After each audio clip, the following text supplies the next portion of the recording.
Hey, welcome back to another episode of Midnight Quest, where tonight we will be continuing the hero's journey to become worthy opponents of the evil Dread Lord Zargon. Tonight we're going to be playing another quest out of our first book, The Coming Storm. This is Quest 4. As always, if you've got anything you want to throw in the comments, if you are hanging out in the chat tonight, let me know you are there so we can get some conversation started. If you have suggestions, questions, or just want to chat, anything, please do let me know. You can also catch previous episodes of Midnight Quest on the Midnight Quest YouTube channel if you want to head over there. All of our previous episodes are there available for watching, and you can also comment there. Of course, even though the episode won't be live then, please don't be afraid to comment. We're still a small enough channel that we can respond to every single comment that gets put on there. So we're really curious to see what you guys have to say. Again, suggestions, questions about lore, questions about game mechanics, any of that stuff, throw it in the chat, throw it in the comments. We will talk to you there. Now, we've got some game setup to do tonight before we get started, so let's go ahead and get our music started, get on that setup so that we can jump as quickly as possible straight into gameplay. There we go. Now again, I've made a few audio setting changes that will hopefully help the mic volume when I'm not looking at the mic. So I know it was a lot quieter when I was looking over this way, so hopefully that's at least a little better. I've also turned our background music down just a little bit. Those sorts of suggestions, while the channel is still young, are very appreciated. So for everybody who's been letting me know a little bit of what might need adjusted, thank you. Keep those coming, please. We want to make sure that this is as good as possible. All right, let's switch to our other camera so that we can figure out what heroes are going to be going on tonight's quest. If by chance this is your first episode, we utilize a large group of heroes. There are currently 10 heroes in our ranks, and so we randomize which 4 heroes go on a quest. We do that using these fancy Beatles cards right here, which line up with a character randomizer chart that is on the wall behind me so that we can make sure that we're getting our heroes on a generally about the same number of quests. Our first hero tonight is going to be the 6 of Diamonds. That is the Druid. We grab her. Here she is. This is Moonstone the Druid. Is going to be going on our quest tonight. Always love to see the Druid. She has got a spell that allows her to transform into a bear-like creature. So we're going to go ahead and grab that mini as well. Here is the Shapeshift bear. Now again, if you're a HeroQuest fan, I know that this is not the mini that's supposed to be used for that, but I'm not using the Animal Allies mechanic right at the moment, so we're just doing that. Justin Pollitt's here. How's it going, man? Druids rule. Yes, that is for sure. Let's see the next hero. The next hero that is going on there tonight is our Wizard. This is our newest hero at the moment. Well, I guess unless you count Ragnar. This is Treyas the Wizard. Really looking forward to Savannah getting some of these guys painted. This guy I'm particularly excited about. I really like his mini. The next hero is... Oh, you're at work. Yeah, this is a good way to pass the time at work, that's for sure.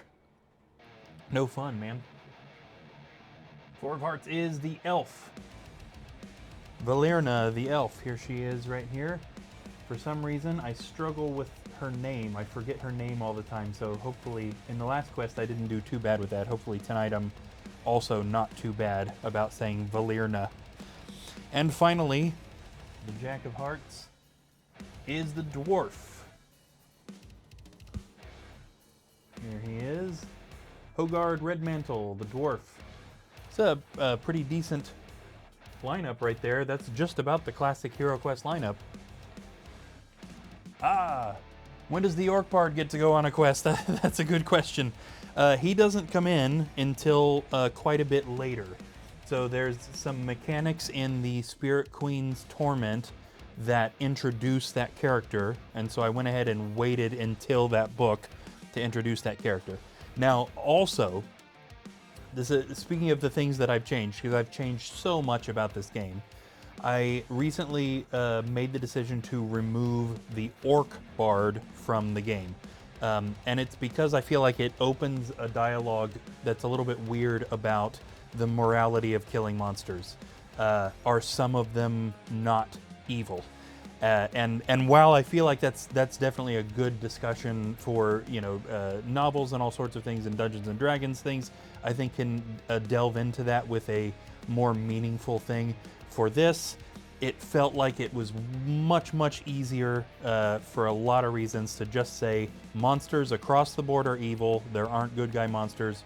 If there's an orc, it's a bad guy. So I actually created some human bards. I'll show these. I haven't showed these on camera yet. And there is a girl, a female bard, and a male bard.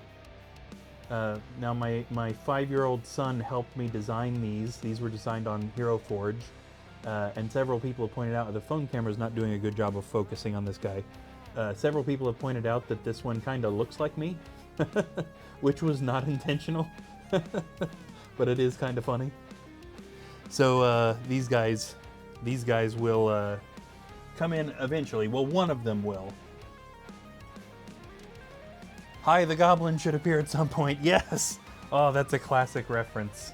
Uruk the Orc and Hi, the Goblin. Yes. All right, we've got our 4 heroes picked out. Let's get their hero cards. There's the dwarf. Was he on the quest last night too? He was on a quest fairly recently. I think he was. There's Traeus. There's Moonstone the Druid. And Valerna the Elf. Okay. Let's also get their character sheets. Been meaning to get into this game. Mostly play D&D and Daggerheart. I have a copy of Massive Darkness, which seems similar to this. Oh yes, yes, this game is fantastic, man. It's been around forever. Milton Bradley produced it, I think, in 1989 was the original, and then throughout the early 90s they released a bunch of expansions, and it was just that for a long time. And then in 2020 or 2021, Hasbro bought it, and they ran a Kickstarter campaign essentially for it, which was funded, I mean, overwhelmingly. It hit all of its stretch goals, all the good stuff, and then they remade it and it came out, and it's crazy. It's on the shelves now. You know, this was something that, I mean, I was too young for its original run when it came out, so I don't remember, 1989 Milton Bradley HeroQuest being at stores, but it's awesome, and it's crazy to see. You could walk into a store, it's not at Walmart or anything, but you could walk into a store and potentially see HeroQuest on the shelves. Hasbro, I hope they don't wreck it for you. Yeah. It's and I might get this jargon wrong, but I take it that it's a subsidiary of Hasbro called Avalon Hill. Or Avalon Hill is producing it and Hasbro owns them somehow. Yeah, I will say that, and this is just my opinion, and I'm just some guy, but some of the totally original new stuff that they put out, it doesn't feel very HeroQuesty to me. It's not hitting me exactly right, but again, that's just me. I'm still extremely glad that they're doing something with it, and that a lot of people really enjoy it. All right, let me take a good look here at what our loadout is. What do the heroes have? Because now is the time to visit the armory, if you will. We've got 780 coins we can spend on making these guys better. What do we need? Traeus definitely needs some armor. Valerna's got a bow, so our long range is covered unless we've got, spare money to get somebody else something. Can we upgrade? Hogard could also use an upgrade in weapon. Close range, everybody's only doing 2. It would be good to get at least one person doing 3 dice. Okay, so first off, we absolutely have to get Traeus a helmet at least, so that he's at least defending 2. Let's do that. We'll mark that down under helmet or head armor and increase his defense dice to 2. And I think we should have plenty of money to get Hogard. I also have Gloomhaven, but it's a bit daunting to get at. Yes, yeah, I've heard that about that before. That's a big reason that I like HeroQuest, honestly, is that it is as simple or complicated as you want it to be. If you just take the base game, no homebrew rules, and just do it exactly how the rulebook states, it is an extremely simple, or maybe simple compared to D&D would be a better way to put it. You could put it down, show everybody the ropes, and go within an evening. You know what I mean? It doesn't take an encyclopedic knowledge of the game in order to play it. Now, I've complicated it a lot. So the version of it that you're about to see is an insanely homebrewed version that is way more complicated than the real game needs to be. But I do enjoy it. I'm gonna get out my calculator so that I don't have to do too much math live on camera. So we have 780 coins. We just spent 130 of them to get a helmet. We're also gonna spend, I think, another 250 to get a broadsword. Yeah. But Hogard can sell his hand axe, so that'll give us some back. We can sell weapons back to the armory for half the price. That'll get us 75 coins. So we still have presumably a pretty good amount left. Yeah, 475. We'll go ahead and mark him a broadsword on here. And erase his hand axe, which will allow us to give him 3 attack dice instead of 2. Now, most of the wizard and druid and the light classes can't take swords unless they build the combat skill set. Again, skill set is something that I added. We could get Valerna a broadsword too, and that would be helpful. But again, I think she's going to be handier being in the back. Maybe we get Treyas a wand. Maybe that's the way to go. Give us another person with long range. Yeah, that's not even that much gold. Could we get Moonstone and Treyas a wand and just let Hogard be the close range guy? I bet we could. That's 180 coins. And we'll get 2 of them. Yeah, that puts us down to 115, but that is very doable. Let's do that. So we're going to erase the gold here and put 115. And then that gives Moonstone an oak wand, which will allow her 2 for long range. And it gives Treyas an oak wand. So 2 for long range on him too. I guess I should have reviewed. The druid can use a wand, right? Did I take that from her? No, she can use that. Okay, good. Okay, that'll do it for our armory this time. So we know we're fairly outfitted. We've got lots of long range attack now. We've got Hogard that can get close and do a little bit better damage. Valerna does pretty good damage long range even. Hogard's got 3 defense dice. Right, because he's got a shield. But everybody else only has 2. So we're not doing amazing defense-wise, but hopefully we'll make it. All right, let's get also spells. Spells is the other thing that we need to get. Oh, we need to check items. Gosh, I almost forgot about that. Treyas has a toolkit. Hogard, so both Treyas and Hogard can disarm traps. That's good. We got a little bit of items. Moonstone has a potion of healing. Valerna has 2 potions of healing. Good, so we're not totally out the window on that. We don't have any skills here, but we will have spells. Moonstone spells will be super easy. There are special druid spells. She takes 3 spells into the quest, and at least for now, it's the same 3 spells every time. Yes, yes. Need to get you over for games sometime. Yeah, absolutely, man. That'd be fantastic. I've played with other people, but not a whole bunch. James comes over and plays HeroQuest with me sometimes. Sam too. Sam is a big HeroQuest fan.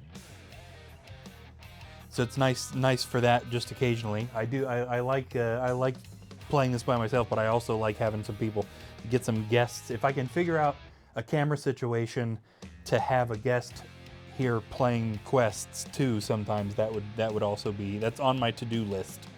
It will be complicated, I'm sure, but it's on the list. Okay, let me switch back to the, oh right, I've still got my calculator up. Let me switch back to my overhead camera. Here we go. And we're going to talk spells, and then that should do us for setup, and we can actually get into gameplay. So there are, I believe, I need to check this because I've said it in several episodes and I'm not sure if it's right. I think it's right. There are 12 spells, 12 hero spells in Hero Quest, and I have here a big thick deck of 6 copies of each of those 12 spells.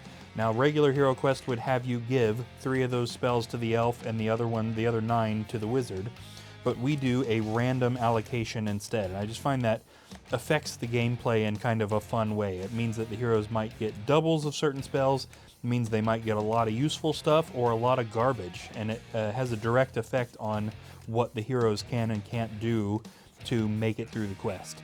Now, we're still early. This is only the 5th overall quest we've done, the 4th one in this book, so the quests haven't really ramped up in difficulty yet.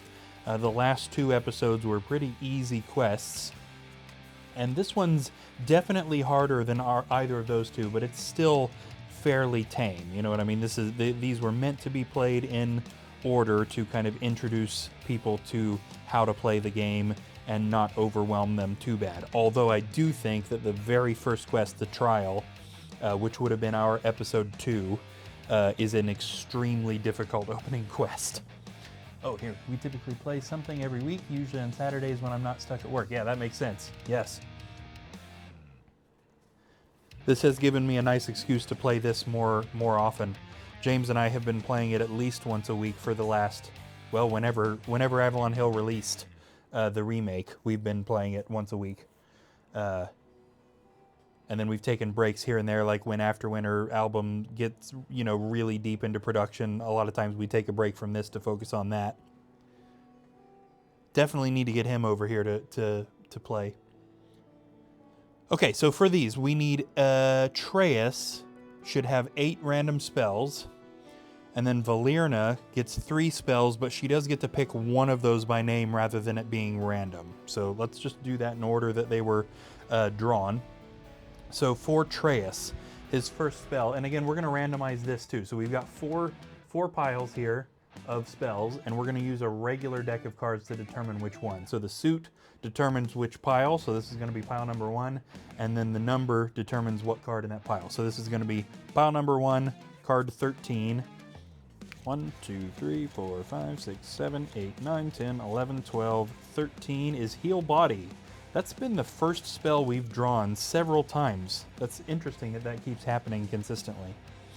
And Moonstone's going to end up in the way here. Let's move her over. The next spell is pile 2, card 11. 1, 2, 3, 4, 5, 6, 7, 8, 9, 10, 11. Rock Skin. Going to give him some extra defense until he gets hit. Pile number 3, card 7.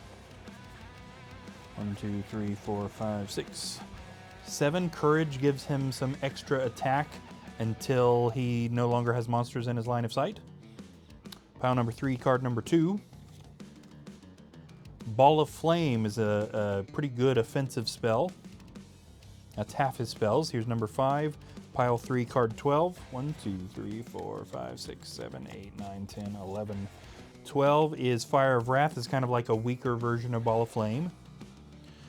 Number 6 is 1, 2, 3, 4, 5, 6, 7, 8. Genie. Oh, that's another good offensive spell right there. He's getting a really good loadout of spells here. Crud, how many spells was that? I've lost track. 1, 2, 3, 4, 5, 6. 2 more. Pile number 3, card 10. 1, 2, 3, 4, 5, 6, 7, 8, 9, and 10. Sleep does exactly what it sounds like. Puts a monster to sleep for a little while. And his last spell, Fire of Wrath. Yes. Yes, Savannah is right. His last spell, 1, 2, 3, 4, 5, 6, and 7 is another Fire of Wrath. Well, she called that one. We bought a broadsword too, so we've done both of the good old Hero Quest broadsword and Fire of Wrath. My terrible accents on camera. That was dumb. I've made a couple of bardic broadcast in-jokes that I've wondered if anybody has caught. I don't know if anybody was watching when I made those. Just absolutely one of the most amazing and hilarious videos on YouTube. If anybody watching hasn't seen that, jump over to YouTube and search Why Hero Quest is So Great, I think is what that video is called. And it's just fantastic. I mean, just fantastic. That was made before the Avalon Hill remake. Okay, Valerna gets 3 spells, and like we said, she gets to get 1 of them by name and then 2 by random. Now, she's got 2 potions of healing, so I don't think she needs a healing spell. Let's get her Genie. I think that's going to be good. Since she's pretty covered healing-wise, giving her an offensive spell is probably the way to go there. Okay, 2 more at random. This is going to be pile 4, card 9. 1, 2, 3, 4, 5, 6, 7, 8, 9 sleep. And 1 more she gets. Oh, pile 3, card 1. Water of Healing. Wow, that is a really, really good spell loadout for both heroes that got spells. We didn't get a single garbage spell in there. So we need to make sure, I need to remember to use those up during the quest, because that is a really, really good spell loadout. Okay, with that, I think we have everything set up. We're ready to like truly get started here. So let's read our quest text. Man, I messed that word up too. Our quest text and get moving. Before I do any quote-unquote dramatic reading, let me grab a drink.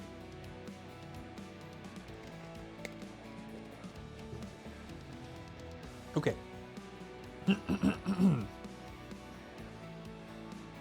This is Quest 4, The Emperor's Gold. 3 treasure chests have been stolen while being taken to the Emperor. A reward of 240 gold coins has been offered to any group of heroes who return the chests with their contents intact. The thieves are a well-known band of orcs whose lair is in the Black Mountains. They are led by Gulthor, a dread warrior. Short, sweet, and to the point, some of these quest texts. So we are headed over to the Black Mountains, which lay in the eastern part of the land, to a cave where there is a band of orcs led by a dread warrior, and we're looking for 3 chests. And there's some interesting stuff to do with these chests that the game included about kind of like nerfing movement. If you're holding a chest, you can't move as fast. But I don't know, in all the times that I've ever played this quest, if the heroes have ever picked up a chest before all the monsters are dead. So I guess we'll see if we need that mechanic today, but I kind of doubt it. Oh yeah, here we go, back to our overhead camera. Today our entrance to the quest is actually in this kind of brown room right here. So let's get a stairway tile. All these quests in this first book start on a stairway. So we are putting our hilariously small compared to the square stairway right there. We can go ahead and put our heroes on the stairway. Whoops. And there's also a door in this room. Excuse me, I'm gonna slightly edit the location of the door so that I don't put the door on the corner. There are just like a couple of downsides to this 3D board, and doors on corners is one of those downsides. Okay, I'm going to put these character cards here so I remember the turn order. And we should be about good to go. Okay, don't forget, guys, really appreciating all the chats, by the way. Thank you for those. If you have anything, if you're watching and you haven't said anything in the chat, let me know you're here. Looking forward to some conversation. Already got some good conversation going. Everybody, if you have any suggestions or questions about lore or gameplay or anything, please don't be afraid to ask. I will pause what I'm doing to explain anything or discuss possible things. Also, I am continually playing with audio settings and trying to make things work the way we want them to work. So if there is something that is not working right, don't be afraid to let me know, especially if the audio goes out of sync with the video, which was an issue in the first couple of episodes. I think we've got it solved, but please let me know if it happens again. Okay, starting the quest. Heroes in this land are all born with an innate sense called warrior sense, which allow them to focus their energy and detect traps or secret doors in a room without having to move all around it. Or at least that's the lore that we're giving to a weird game mechanic. So we need to determine what these heroes should do. This game is meant to be played by at least 2 people with a dungeon master and at least 1 person controlling heroes. Because I am operating both roles, I'm going to randomize pretty much everything that happens because I have knowledge of the quest map. I know where everything is, I know where the hard monsters are, I know where the goal of the quest is. I want to randomize to try and simulate players not knowing where they're supposed to go. So first off, Moonstone the Druid. She has several options. She could search this room for traps, search this room for secret doors, search this room for treasure, leave the room without searching for anything, or cast her shapeshift spell. What's she gonna do? 10. She's starting the quest by casting shapeshift. Not a terrible idea. This spell card looks like this. This turns her into a large bear creature and gives her an extra defense dice and an extra attack dice close range only. This spell is broken as soon as she takes any damage, but she can get the spell back if she heals herself back up to full health. So we'll go ahead and lay that on her character card here, and we're also going to switch out her mini for this bear creature. She has one more action this turn. Let's see what she's going to do. It's all of the same things minus the shapeshift cast. She is going to search this room for traps, and there are no traps in this room. Okay, Treyas the Wizard. A very similar set of possibilities. Search the room for secret doors, search the room for traps, leave the room without searching, cast Rock Skin. He's going to be casting Rock Skin. This increases his defense by 1 dice until he takes damage. Not a bad thing to cast for a wizard that normally has pretty low defense. We just got to remember to do that. Ah, yes, okay, my automod caught a spam chat. That is good. We'll just get rid of that now before that goes any further. Okay, for his second action, search for secret doors, search for treasure, or leave. He is searching for secret doors. There are no secret doors in this room, but it's always safe to check. We should start getting some movement now. Valerna the Elf. She only has 2 options, search for treasure or leave. And she is going to do the treasure search. They're just getting all the searching out of the way right at the beginning. We got a big old deck of cards back here for treasure. Let's see what she finds. While carefully scouring the ceiling, you step on something that sends you skidding across the room and to the floor. You're not hurt, but you discover that what you stepped on was a very slimy pile of 25 gold coins. Nice. Starting the quest off with some coins. That's good because we just spent a whole bunch. What did I say, 25? So that's going to put us up to 140. Gosh, my brain just didn't function on that even one bit. I love spam chats. You want to be famous? Yes. I'm not sure honestly what that one said, but there was a link in it. That was definitely no good. Not sure the slime was worth it. Yeah, no kidding. All right, so Valerna now has no choice but to move. That's the only thing left to do with her other turn. If you would, direct your attention to the bottom left of the screen where you will find a dice cam, where you will see the results of all the dice rolls, such as the 9 that she just rolled for movement. She doesn't need 9, though. She can exit the stairs on whichever squares she wants, as long as it's adjacent to the stairs. She's going to go right in front of that door and go ahead and open that. In the new room, which I'm going to get on camera just a little bit better here, there is another door. Oh, we need to remember to paint the little shiny something on the tops of these doors. I meant to remind you of that last night before the painting stream, and I totally forgot because I was out of it. Totally out of it. I didn't even get to tune into the stream because I was gone the moment my head hit the pillow. So another door, and also a couple of deep goblins. Now these goblins are not painted yet, but once they are, they will be black-skinned and white-eyed. These goblins were raised in the deepest, darkest tunnels. They are mostly blind, but because you have to be tough to survive down there, they attack very hard. These are not guys that you want hitting you. They have, however, sacrificed movement. Being that they're mostly blind, they don't move very fast. Now, Valerna does not have another action to do anything about these goblins, but we do need to ask ourselves, is she going to stop right there in the doorway, or is she going to bound into that room? She's going to stop in the doorway. Probably smart, because they don't know if there's traps in there. Okay, Hogard Redmantle, the dwarf in the back here. All he's got to do is move, and then we just need to determine what he's going to do once he's done that. So 1, we know he's going to go into this green room. 2, but is he going to stop here and search for traps, or is he going to attack? He's going to attack. There he goes. Luckily, he did not step on any traps. Which one of those goblins are we going to have him attack? The one he's looking at. Hogard pulls out his brand new broadsword and takes a swing. Hitting the goblin, my gosh, with a critical hit of 3, which is also a skilled strike. That goblin could not possibly defend that attack. It is dead. Now, because I know that at least one person watching has not played this game, let me just do a quick explanation of what these dice are. The combat dice here have 3 possible options when you roll them. The skull, which is about a 50% chance on 3 sides, means that you hit. Excuse me. The other option is a white shield. When the heroes are trying to defend, they're looking for this. This will cancel out a skull that an enemy rolled. There are 2 of these on each dice. And then the last option is the black shield, which is enemy defense. So when the enemies are trying to defend skulls that heroes landed, this will cancel out a skull. But there's only 1 of them, so it's not very likely.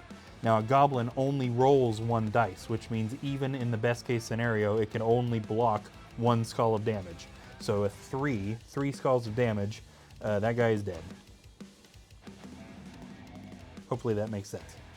Okay, now that was it for the heroes' turns. We moved all 4 heroes, or at least all 4 heroes had 2 actions, which means it is the monster's turn. And the only monster on the board right now is this other deep goblin in there. Let me review the deep goblin attack stat. Ooh, these guys also attack with 3. The deep goblin swings its axe at Hogard, hitting him with a 1. Now Hogard's got pretty good defense. He does indeed block it. That white shield is not very easy to see, but that is a white shield. So Hogard blocked that damage.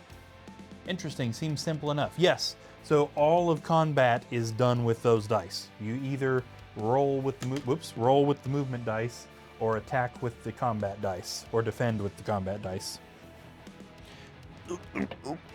And different monsters do have different amounts of body points. Goblins only have 1 because they're the easy guys. So some of those monsters won't go down quite that easy. All right, back to the druid now. Moonstone the druid is back here in her shape-shifted form. There's nothing else to do in this room but leave it.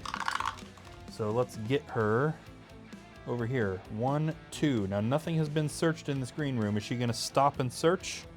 No, she is not. She's going to go for this goblin. Luckily, neither of those squares are trapped. As we mentioned earlier, Moonstone gets an extra dice to throw as long as she's close range while she's in her shape-shifted form. So she's throwing 3. Moonstone swipes at the goblin with her claws, hitting it with a dice that didn't land right. Hitting it with a 1. It might defend this. Dice barely came out of there, but it did not defend, which means it is dead.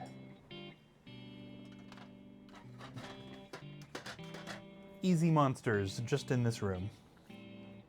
She moved and attacked, that's her 2 actions. So we are now moving on to Treyas the wizard, who is also needing to go into that room. 1, 2, 3. Is he going to stop and search for traps? Yes, he is.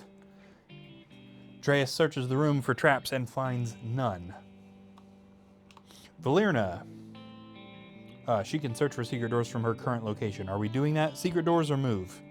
She is going to search for secret doors from her current location in the green room and find none.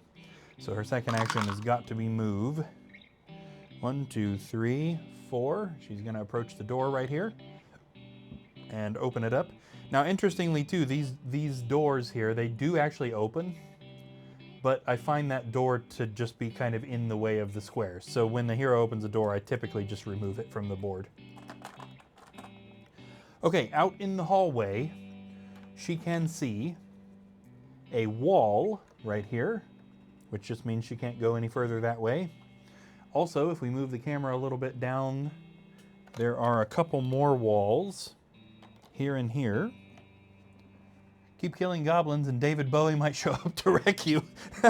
Yes. Yes. That would be pretty funny. Back from the dead. Okay, we need to switch cameras here because this camera can't quite reach all the way over there. I'll grab my other camera. All the way at the end of the hallway. So Valerna is down that way at the other end of the board. Down here in this hallway, there is another wall right here on the corner. Also, there is a door into a room on that corner.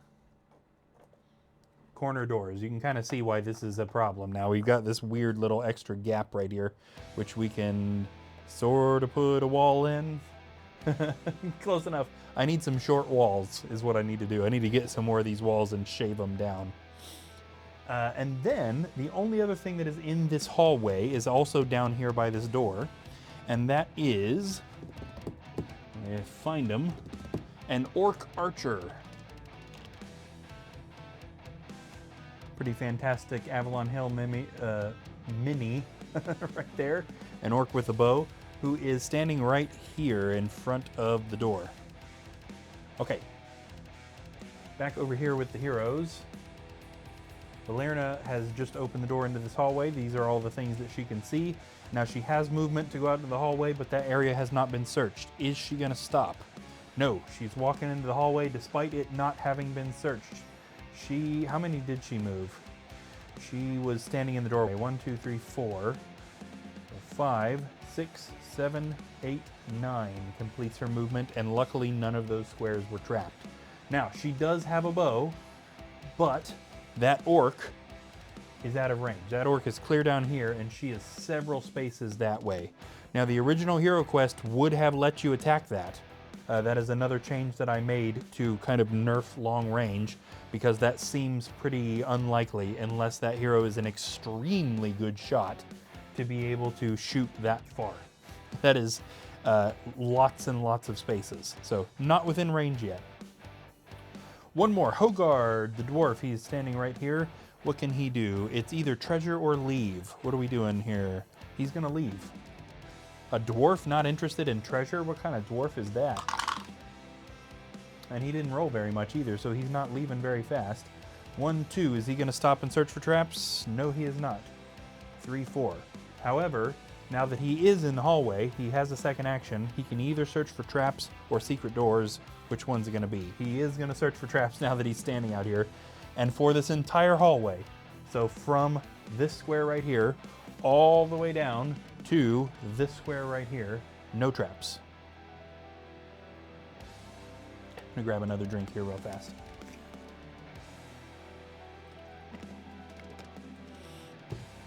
Okay, monster's turn. We have that orc archer.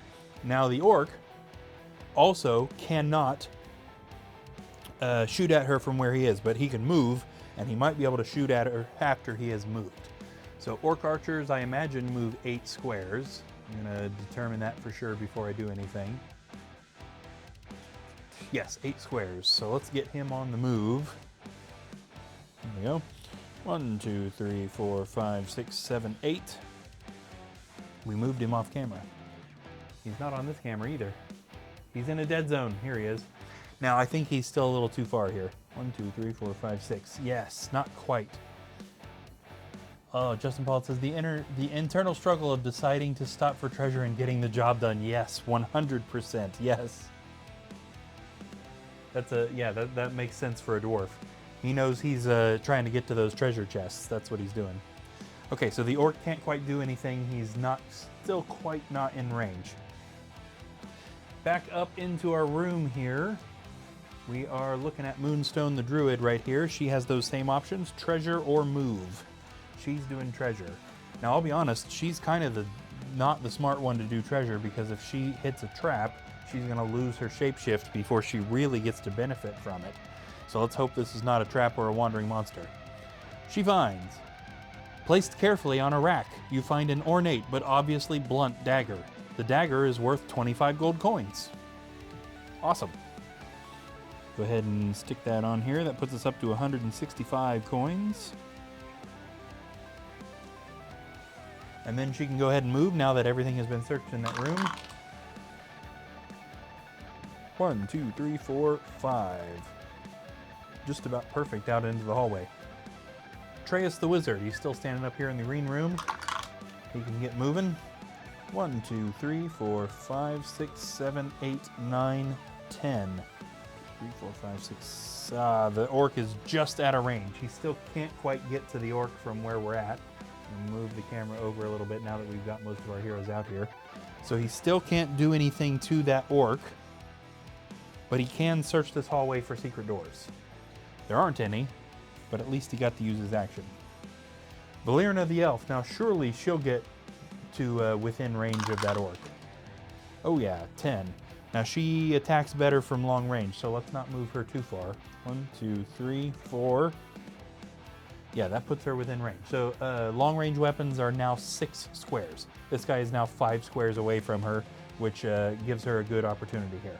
So Valerna puts an arrow in her short bow and fires at the orc, hitting it with a 1. Now I'm pretty sure that orc archers only defend with 2. Let me look at that again. Yes, that is correct. He does not block it. He only has 1 body point, which means he is dead. It's almost a little disappointing he didn't get to fire at least once before they killed him, but that's how it goes. And finally, Hogard the dwarf. Now there's nothing left to do in this hallway except move. They can't search hallways for treasure, only rooms.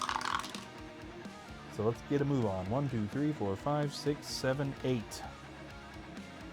Again, didn't move very far. No monsters on the board, so we're right back to Moonstone. She's moving 7. 1, 2, 3, 4, 5, 6, 7. Wow, they ended up right in a row there. That's kind of funny. Atreus the Wizard. 10. 1, 2, 3, 4, 5, 6, 7, 8, 9, 10. I imagine, yeah, we pretty much moved him off camera, so he's probably in the other camera now. Valerna the Elf. Also 7. 1, 2, 3, 4, 5, 6, 7. Almost off camera. We're going to switch cameras after this turn, I bet. Hogard Redmantle. Only 5. 1, 2, 3, 4, 5. He still ended up pretty far up there. They're leaving Moonstone in the dust. Let's leave the camera on her for one more turn, because then I'll bet we'll switch. Moonstone got 6.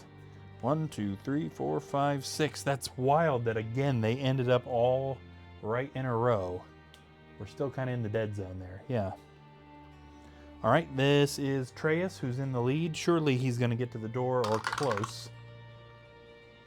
1, 2, 3, 4, 5, 6. Excellent. So Atreus is going to open the door, which will allow us to straighten this wall out. In this room, there is another door. There is also a table, so we're going to go ahead and put down a dirt floor, because this table is supposed to take up all 6 of these squares. And then we'll put the table on top of the dirt floor. There are also in here 2 monsters. We've got a mountain orc and a deep orc. So our mountain orc, again, unpainted right at the moment, but this is one of the Avalon Hill orc minis, is right here. And then standing beside that is a deep orc, which is just like what we talked about with the goblins. Orcs that were raised in the deepest dark tunnels, they sacrifice movement for extra attack. Now mountain orcs, the other one we put down is just kind of the garden variety orc. So regular Hero Quest stats on that guy. Okay, now Atreus hasn't done anything other than move, so he's got some options here. Is he going to stop and search this blue room for traps? No, he is not, so he is definitely attacking. Next question, how many, let's see, 1, 2, 3, 4, 5, 6, 7, 8. So he wouldn't get close range, and there's not really any reason to get close range either. So he can fire with his oak wand, or he could use one of his Fire of Wraths. Let's draw a card and see which one he's going to do. He's going to fire with his oak wand. At which one? He is going to hit that mountain orc. Atreus blasts some energy from his oak wand, hitting that orc with a 2, which is a critical hit for the oak wand. The orc attempts to defend and doesn't. Boy, this was the hero's night. Let me tell you, they got really good spells. They're getting really good dice rolls. I wonder if this will stay this way for the whole quest. All right. Valerna the elf is next. She got a pretty good dice roll here. 1, 2, 3, 4, 5, 6, 7, 8. Is she going to stop here and search for traps? No, she is not. 9, 10, and that's fine. What she needs to do is shoot. So really we need to determine which of these squares is she going to end her turn on. And this seems a silly thing to draw cards for, but again, I want to make sure that I'm not impacting anything with my knowledge of the map. She's going to stay right there where she's at and shoot from there. Slaughter the bad guys, yes, totally agree. Valerna knocks an arrow in her short bow and fires, hitting the orc with a 2, and that's a deep orc there. The orc again does not defend at all. They are not leaving these monsters room to attack even for a second. All right, and finally for the hero's turn, Hogard is moving pretty slow. 1, 2, 3, 4, 5, 6. There he is. Okay, now we would have had some monsters to move here, but they got killed real easily. So we are right back to Moonstone the Druid, who's lagging behind a little bit here. Get moving, Moonstone. 1, 2, 3, 4, 5, 6. Still can't do anything. Just a bear in the hallway.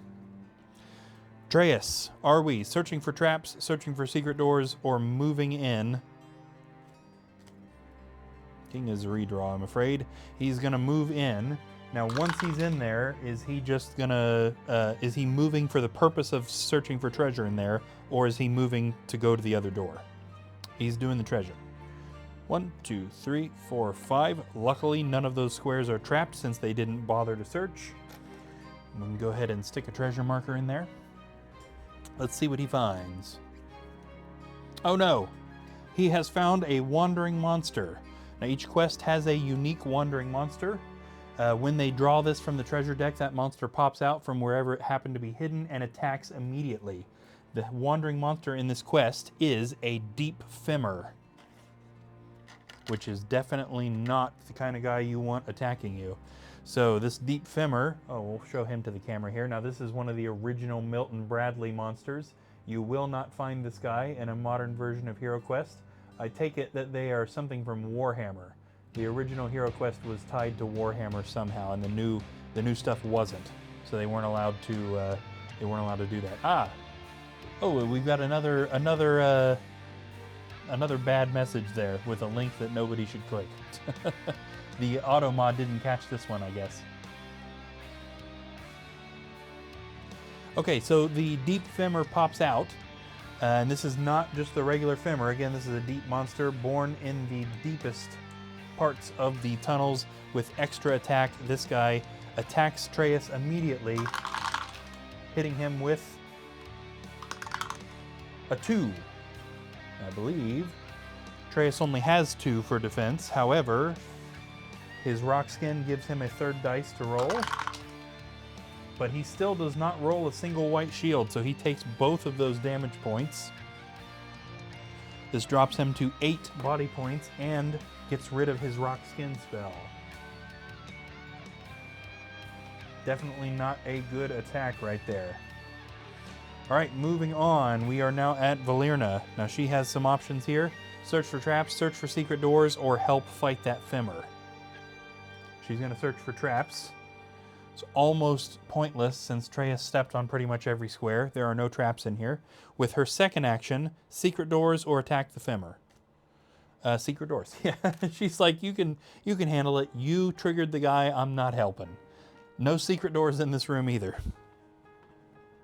Hogard the dwarf, can he get in there? He's the only hero with no long range. So can he roll good enough to get up to that Femur to help attack it? 1, 2, 3, 4, 5, 6. Nope. And there is nothing for him to do with his second action. That room has already been searched for everything. On the monster's turn. Normally that Deep Femur would be attacking. However, he did already get to attack on this turn.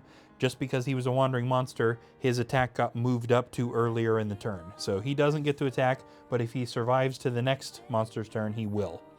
So Moonstone is where we're at. She's still out here in the hallway. See if we can get her in there.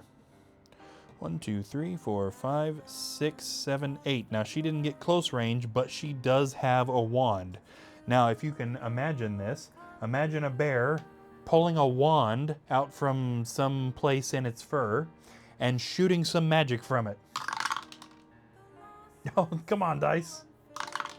She hits that femur with a 1. Let me review deep femur defense. It's pretty good defense. The femur defends. Got a black shield right there. So no damage, but a good try.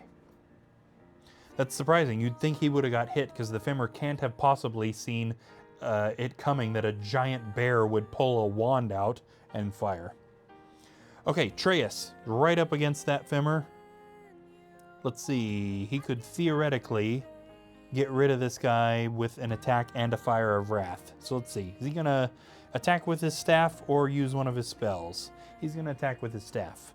Treyas pulls his wooden staff and swings it at the femur, but misses. Unfortunate. I think that calls for a spell. At least this one. Treyas is going to cast Fire of Wrath at the deep femur, which is one of the weaker fire spells, but he's got 2 of them. He might as well be using them. Some fire comes out from Treyas' hand, engulfing the femur. The femur attempts to block and does not, meaning it's not dead, but it lost a body point. Femurs have 2 body points, I do believe. Just make sure that that is correct. Yes. So they're going to have to try a little bit harder to kill that guy. There's already wreck stuff in fantasy games. Giving them magic is too much. The universe just corrected the situation is all. Yeah. Too true. Too true.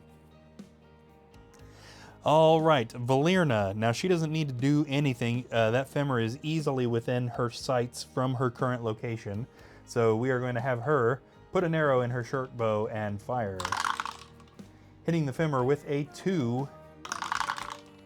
The femur does not defend. That actually would have killed it in 1 shot, even if it weren't damaged already. Valerna's not messing around this time. All right, with her second action, we can get her moving. It's not smart to open a door on your second action, but I very much doubt that a hero is going to give up an action just because they don't want to open a door. 1, 2, 3, 4, 5. She opens the door up into this yellow room, and in this room we find another door.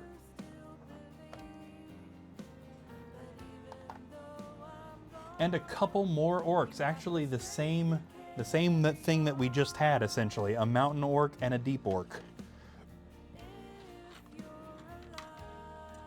Okay, this time we're going to use the Milton Bradley orc for the mountain orc. And that guy is up here. And the deep orc, here we go. We'll go ahead and use an Avalon Hill sculpt for the orc. Right here for our deep orc. Guarding the door. Now Valerna can't do anything else. She's already done her other action, but we do need to draw to see if she continues her movement up into that room. She is not. She is going to stop right there. Hogard. Nothing else to do in that room. We might as well see what he's going to do up in our new room here. He's got a pretty good movement. 1, 2, 3. Are we stopping and searching for traps? Yes, we are. Hogard focuses his energy and his warrior sense and determines that there are no traps in this room. However, it is now the monster's turn, and because he's standing there, he's going to get a little bit surrounded, which is no fun. Can we get closer to this action, or will the camera let me? I can push it down, but then it kind of goes back up on its own. We can get a little closer than we were. Now the deep orcs, deep monsters all have less movement, but that guy can still move 4. So, yep, he can still get up there. 2, 3. The deep orc swings its mace at Hogard, hitting him, ouch, with a 3. Hogard attempts to defend and does not block a single one. Maybe the dice have turned against us, dropping him to 7 body points. The mountain orc also attacks. The mountain orc swings its flail. Gosh, hitting Hogard with a critical hit of 3. He attempts to defend and doesn't defend a single hit. Wow. Dropping him to 4 body points. That was a nasty monster's turn. That's payback for all of the easy turns they just had. Man, they decimated that guy. Oh, good thing we got some healing spells and some healing potions in here.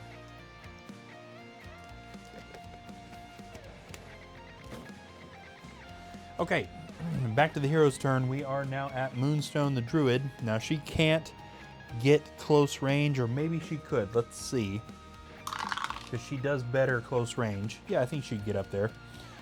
Heroes can move through other heroes, but not through monsters. And then the same goes for monsters. They can move through other monsters, but not through heroes.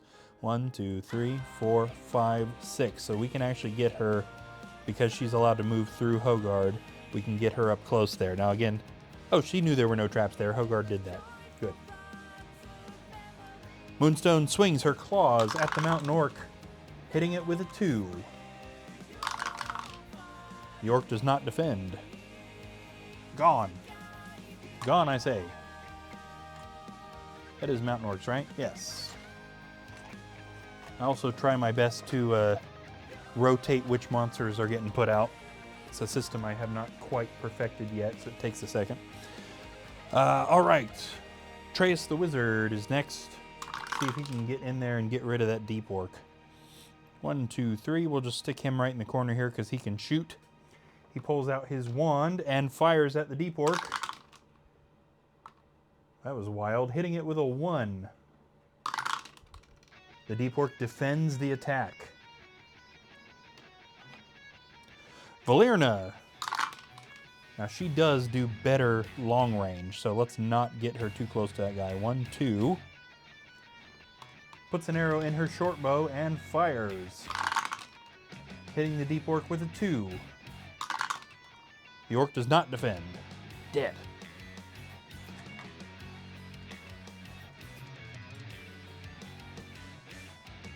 All right, where are we at? That was Valerna. So we are now at Hogard. Poor Hogard, who still at the beginning of the quest is reduced to less than half of his body points and has no healing spells or potions. So he's going to have to depend on somebody else to let him have something.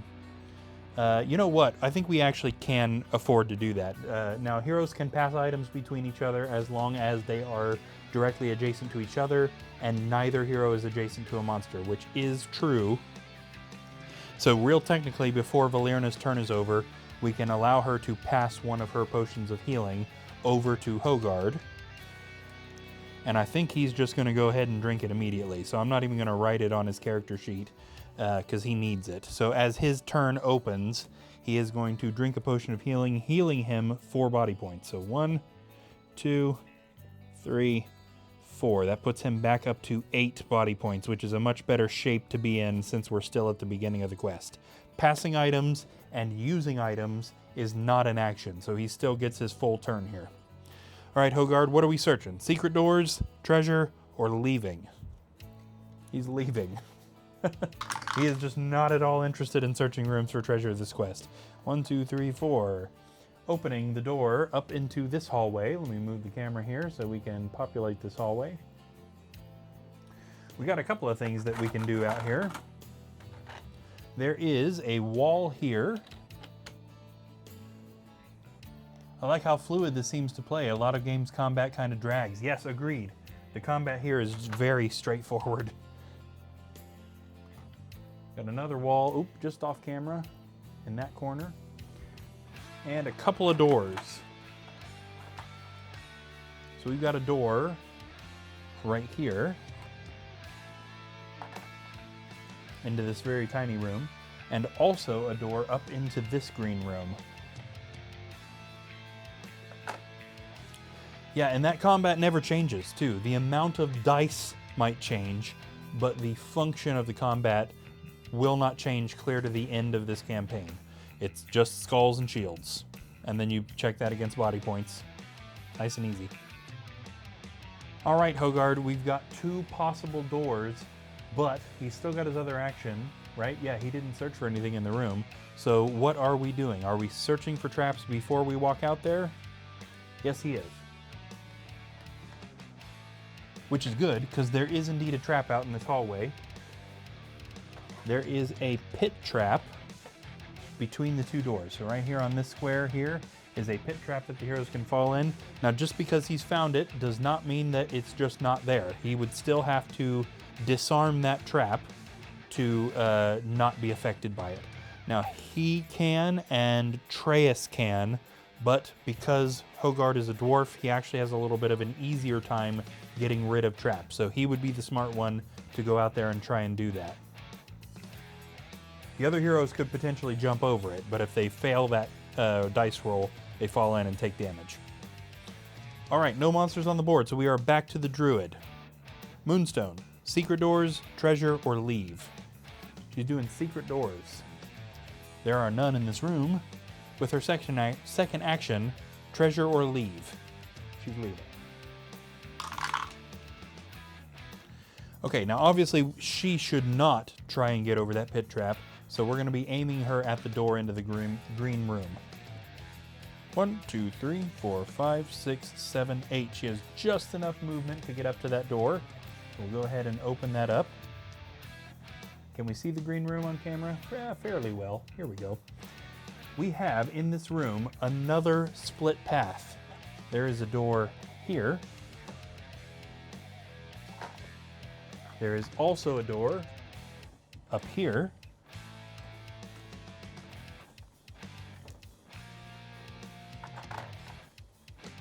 There is also a torture rack in this room. So again, we're going to put a dirt floor card down there to take up the proper number of spaces. And then we've got this neat torture rack furniture right here. Now this doesn't do anything, it's just for decoration, but it's neat.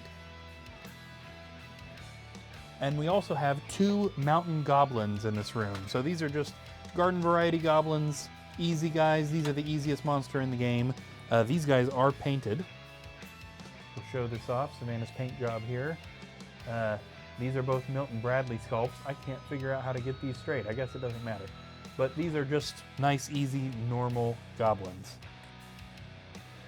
By the way, if anybody watching doesn't already know this, on Sunday nights and Wednesday nights, my wife is down here painting these minis. So she'll be taking over the stream on this exact same channel during this exact same time period, and she is working on painting the almost 1,000 minis that I have amassed for this game. So tune in over time and you will see theoretically every single one of these painted in a neat way. All right, now Moonstone can't do anything else. She's already spent her 2 actions, and she can't even possibly move into the room, so we don't need to draw any cards. We do need to kind of hope that somebody gets up there before those goblins attack her. Treyas the Wizard, treasure or leave? He's also leaving. And quite quickly, I might add. Now, theoretically, he might reach that pit trap, so I guess we should card it as to whether or not he's going to do it or whether they're going to let Hogard, the smarter option, do it. Okay, he's going to let Hogard do it, so he's going to go up into that room where Moonstone is, if he has enough movement. 1, 2, 3, 4, 5, 6, 7, 8, 9, 10. You going to stop and search for traps? Yes, he is. No traps in the green room. Valerna, treasure or leave? Poke her over, she's right here. Treasure or leave? Oh, she's doing treasure. Good, somebody's doing it. What's she find? You find a leather pouch amid a pile of rags. Inside are 25 gold coins. They're finding lots of sets of 25 coins in this dungeon. It's going to put us up to 190. Okay, second action. She is going to get moving, and not very fast. 1, 2, 3, 4. That's okay. And finally, Hogard. Let's see if we can get him over to that trap. Ouch. 1, 2, 3. So that is a definite no. Hogard did not make it over the trap. Monster's turn. Now, because Treyas is standing in that room, both of those goblins are going to be able to attack him. Luckily, goblins don't hit very hard, so this shouldn't be too big of a deal. 1, 2. Mountain Goblin number 1 swings its sword at Treyas, hitting him with a critical hit of 2. That's what I get for saying something. which he does not defend either of. Boy, the heroes just are not defending today. This drops him to 6 body points. 1, 2, 3. Goblin number 2 swings its sword at Atreus, hitting him with a 1, which he also does not defend. Guys, you gotta roll shields. Yeah, kind of inspiring me to start doing Gloomhaven play videos. The game would be easy to do alone if I had to, because the monsters all have rules to how they behave and the way quests work. There's no need for a dungeon master. Awesome, yeah, you absolutely should. That'd be neat. I wonder if anybody else is doing that. When I was looking to start doing this, I assumed nobody else would be, and there is only, as far as I can tell, one other channel streaming this game, a channel here on Twitch called HeroQuest Plays, and they're also streaming. Now they're, I think, streaming mostly actual HeroQuest rules. I'm pretty sure there's some homebrew stuff in there too, but it doesn't seem like quite to the same degree that I've changed stuff here. One of the guys that quite often plays on that channel, Bohemius, is in these streams with watching this quite often. I don't think he's here tonight unless he just hasn't said anything. But it's been really neat that like almost immediately from the outset of this channel, some people from the only other HeroQuest channel that I can find have immediately come to support. Super neat. But yeah, definitely that would be neat to see some Gloomhaven videos. Like I said earlier, I've heard of that game, but I don't know a thing about it. Ooh, another thing I was going to mention before we get started on this next turn. This board that you're looking at is a fancy 3D printed board from Dragon's Rest, I think is who designed it. We ordered it off of Etsy, and that actually the channel that we ordered it from is gone. I'm not sure what happened there, but we ordered 2 of these boards. So this is not the board that you would get in HeroQuest if you bought it today. I do have one of the original Milton Bradley boards here beside it though. So what you would get out of the box looks more like this. The Avalon Hill one is a little bit bigger than this, but it pretty much looks like this. And it comes with doors. Do I have any of the regular doors over here? I might have packed those all up. But it comes with little plastic doors that are either, there's a closed door and there's an open door that's a separate thing. And then all of the little tiles and stuff that fit better on these squares. The 3D map is way bigger. And doesn't come painted. So Savannah painted this board. And let me tell you, the board was not super cheap either. Wow. It's a lot of material though, a lot of material. We're in the process of crafting our own dungeon walls out of Jenga blocks. Nice. Yeah, I mean, why not? That's the way to go. The real HeroQuest board just has white lines. The 3D board has this neat, they're magnets in the bottom so that you can just drop them in and they'll just go where they're supposed to go. It's really neat for immersion's sake. All right, so we are at the beginning of a turn here. And we are back to Moonstone the Druid right here, who can indeed shoot into that room. So let's have her do that. She is going to pull out her dangerous bear wand again and fire at that mountain goblin, hitting it with a 1. See if it defends. It does not. That guy is dead.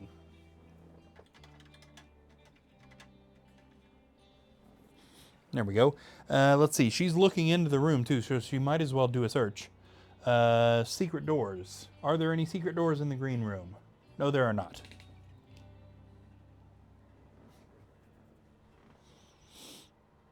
All right, that brings us to Atreus, who's already standing in here. Excuse me. Atreus swings his oaken staff, not his oaken staff, his wooden staff, at the goblin, hitting it with a 1. Okay, the goblin defends. Oh man, these are crafty guys over here. That actually made all of our dice be black shields. I'm gonna get rid of those black shields here and kind of reset all our dice. Here we go. There we go. Okay. Atreus can't do anything else other than move, and I don't think that would benefit him, so let's just leave him there. Valyria, get her up into that room to help out. 1, 2, 3, 4, 5, let's leave her at 5, because she attacks better at long range. Valyria puts an arrow in her short bow and fires, hitting the goblin with a 2, which is a skilled strike. Even if he got the best possible defense roll, he would still be dead. He is super dead. There we go. Excellent. And Hogard. Hogard is left. We need to get him to that trap. Now, we don't even need to roll, actually. He's guaranteed at least 2 movement. So 1, 2. Just stick him on the trap. Now, the dwarf has unlocked an ability that is called Dwarf Disarm. Oh, yeah. So basically, unless this is a black shield, he has successfully disarmed this trap. Yeah, he's good. Oh, just as you need to teach me the guitar riff in the intro of this song. Oh, yes. Now, let me admit something to you. This is a strange thing. I have spent so long being around a music teacher and being a music teacher that my analyst brain never shuts off when music is on. I can't multitask when music is playing, so I can't hear the music right now. I know it's on the stream, but I'm not hearing it, because if I was, I wouldn't be able to pay attention to what's going on. What song are we hearing right now? You'll have to let me know. Okay, so that took care of that. No monsters on the board. So that puts us back at Moonstone. Yes, now she now has the option to either go in the green room or go for that short room. In fact, I think we might send her to the short room, because we've got 2 heroes in the green room. So we might as well split up the party and have them go check out what's down here. So let's have Moonstone go take a look at that tiny room. She barely got any movement. 1, 2. I assume that the song that's playing is one of the Afterwinter songs. All the songs that play in these streams are either Afterwinter, which, if anybody watching doesn't know this, is my band. So I am the lead guitarist, one of the lead singers, and the producer for Afterwinter. And then the others, there's 2 things that play in this, either Afterwinter songs or songs from my solo album Reclamation, where I just wrote and played everything. So it's bound to be either an Afterwinter song or a Reclamation song.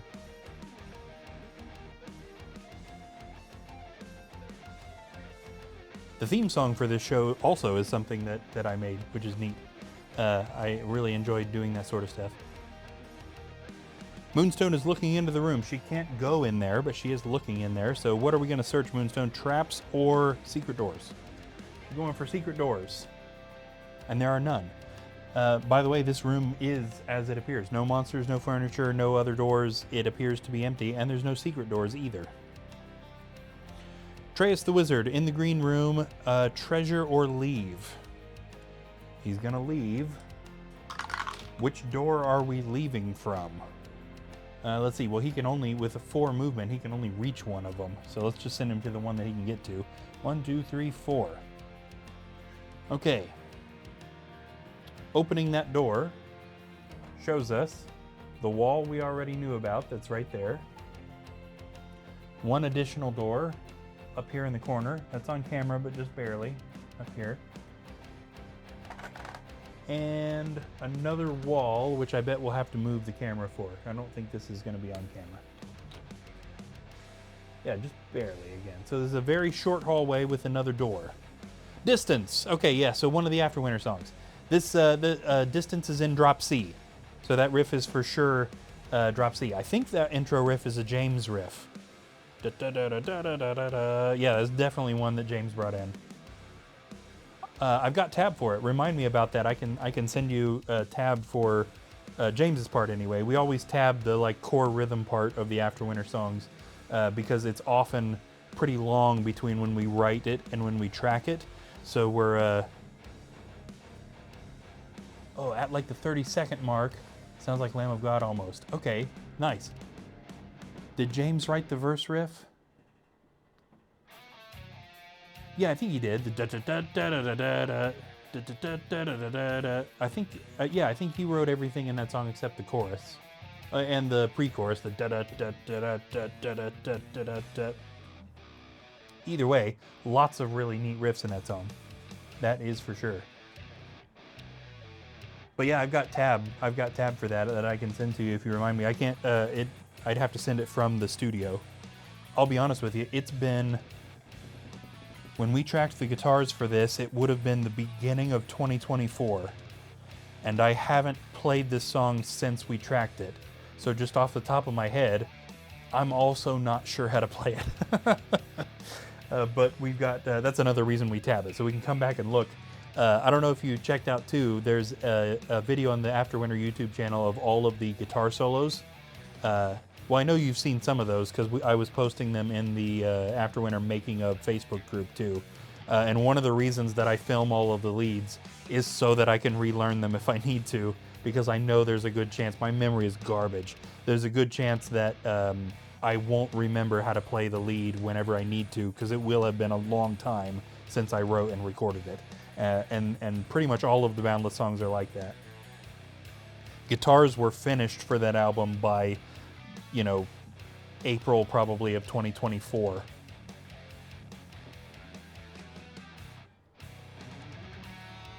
Okay, that was Treyas. Now, he didn't do anything other than move, right? Yes, that's right. So he can theoretically search this hallway for something. Traps or secret doors? He's doing traps, which is good, because this little tiny hallway is full of them. There is a pit trap right in front of his feet. There is also a spear trap, which is a much less dangerous trap, in front of that door.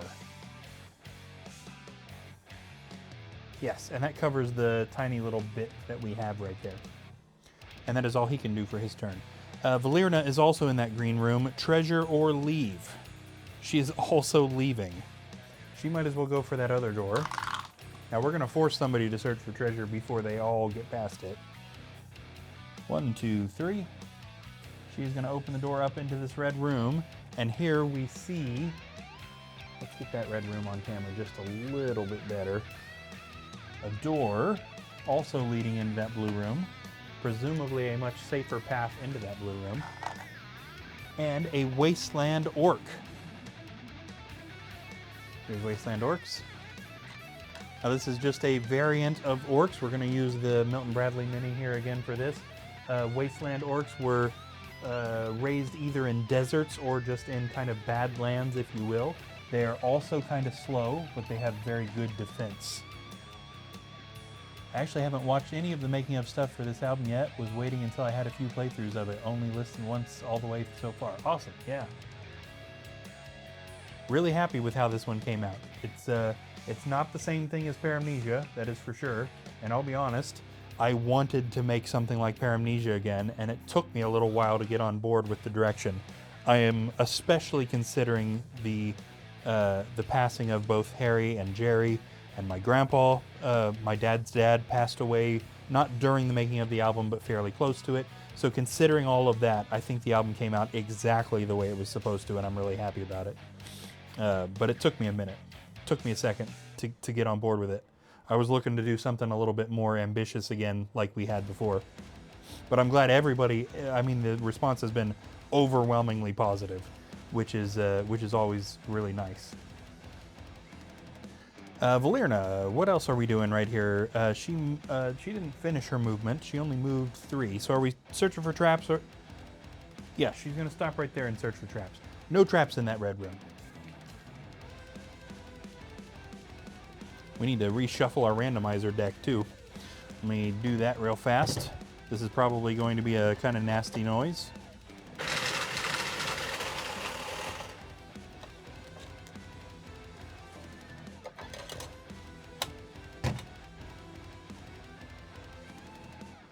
Gotta get you opening for Dream Theater, yes. That would be wild.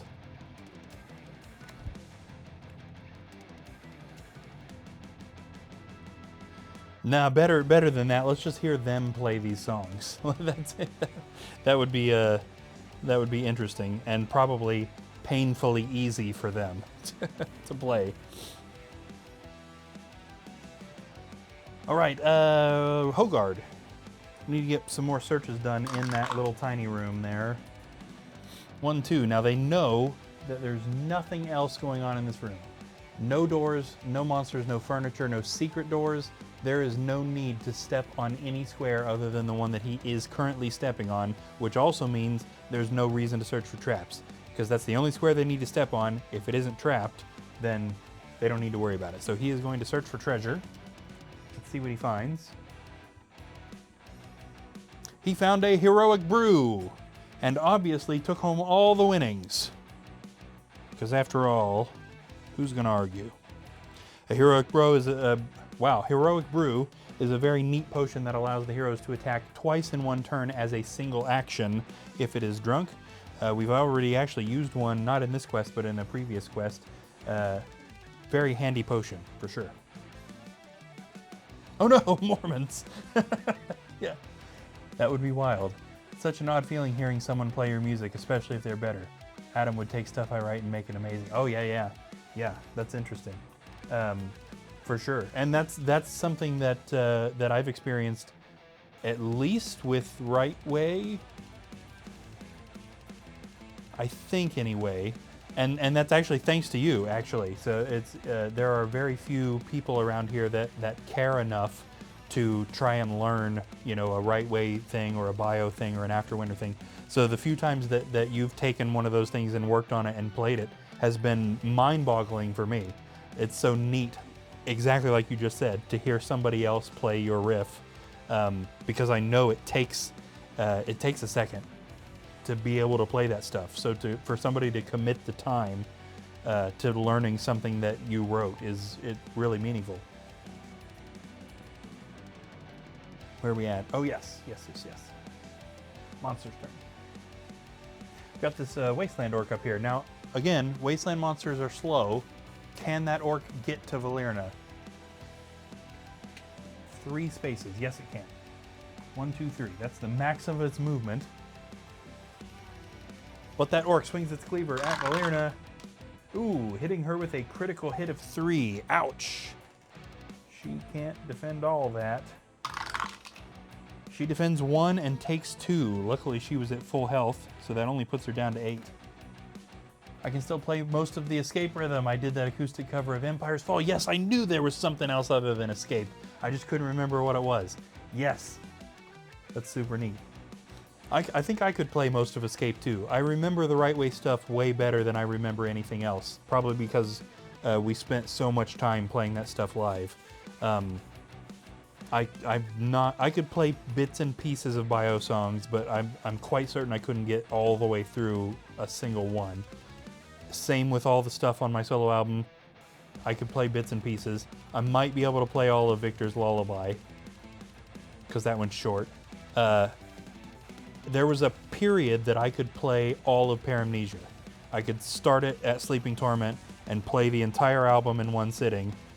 Maybe not perfectly. There was a period that I could do that, but not anymore. That stuff is so complicated that if you don't stay on it, it leaves.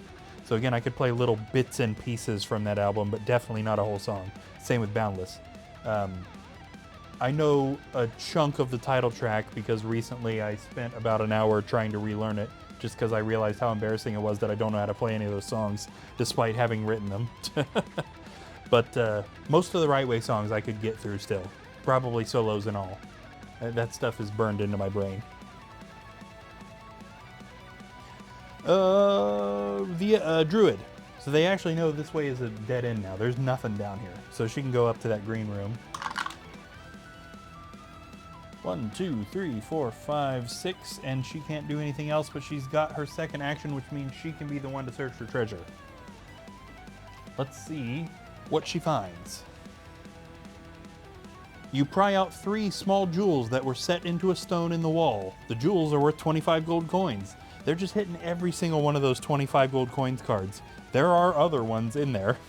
We're just not hitting them. 215 is our total now.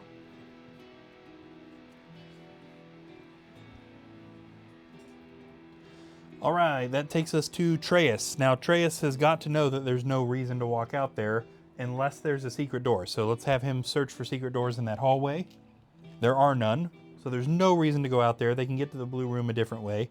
Let's get him moving back towards the right way to go. 1, 2, 3. Valerna, now she's right face to face with that orc. She can't shoot at it because she's adjacent to it, but she does have a short sword. So she pulls her short sword out and swings it at the wasteland orc, hitting it with a critical hit of 2. The orc defends 1, but not the other, which means it is still dead.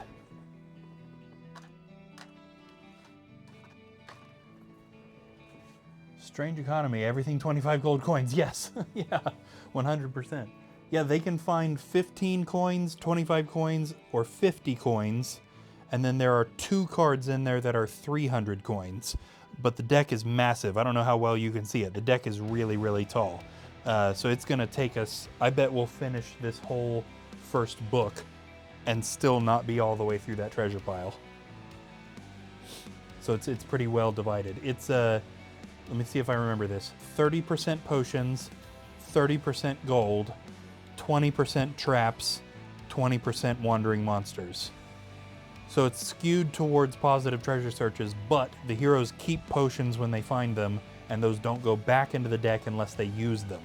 So the more potions that they have collectively, the more likely they are to get a negative search. So it kind of, it's trying to get them to use potions instead of hoarding them. All right, that was only her first action, which means she can search that room. Let's see what she's going to do. She could, from her current position, either search for secret doors or move. She's going to do the secret door search, and there are none in there. Hogard. Yeah, he's on camera. He's just down away from everybody. Suddenly the movement dice are not giving us much. 1, 2, 3, 4.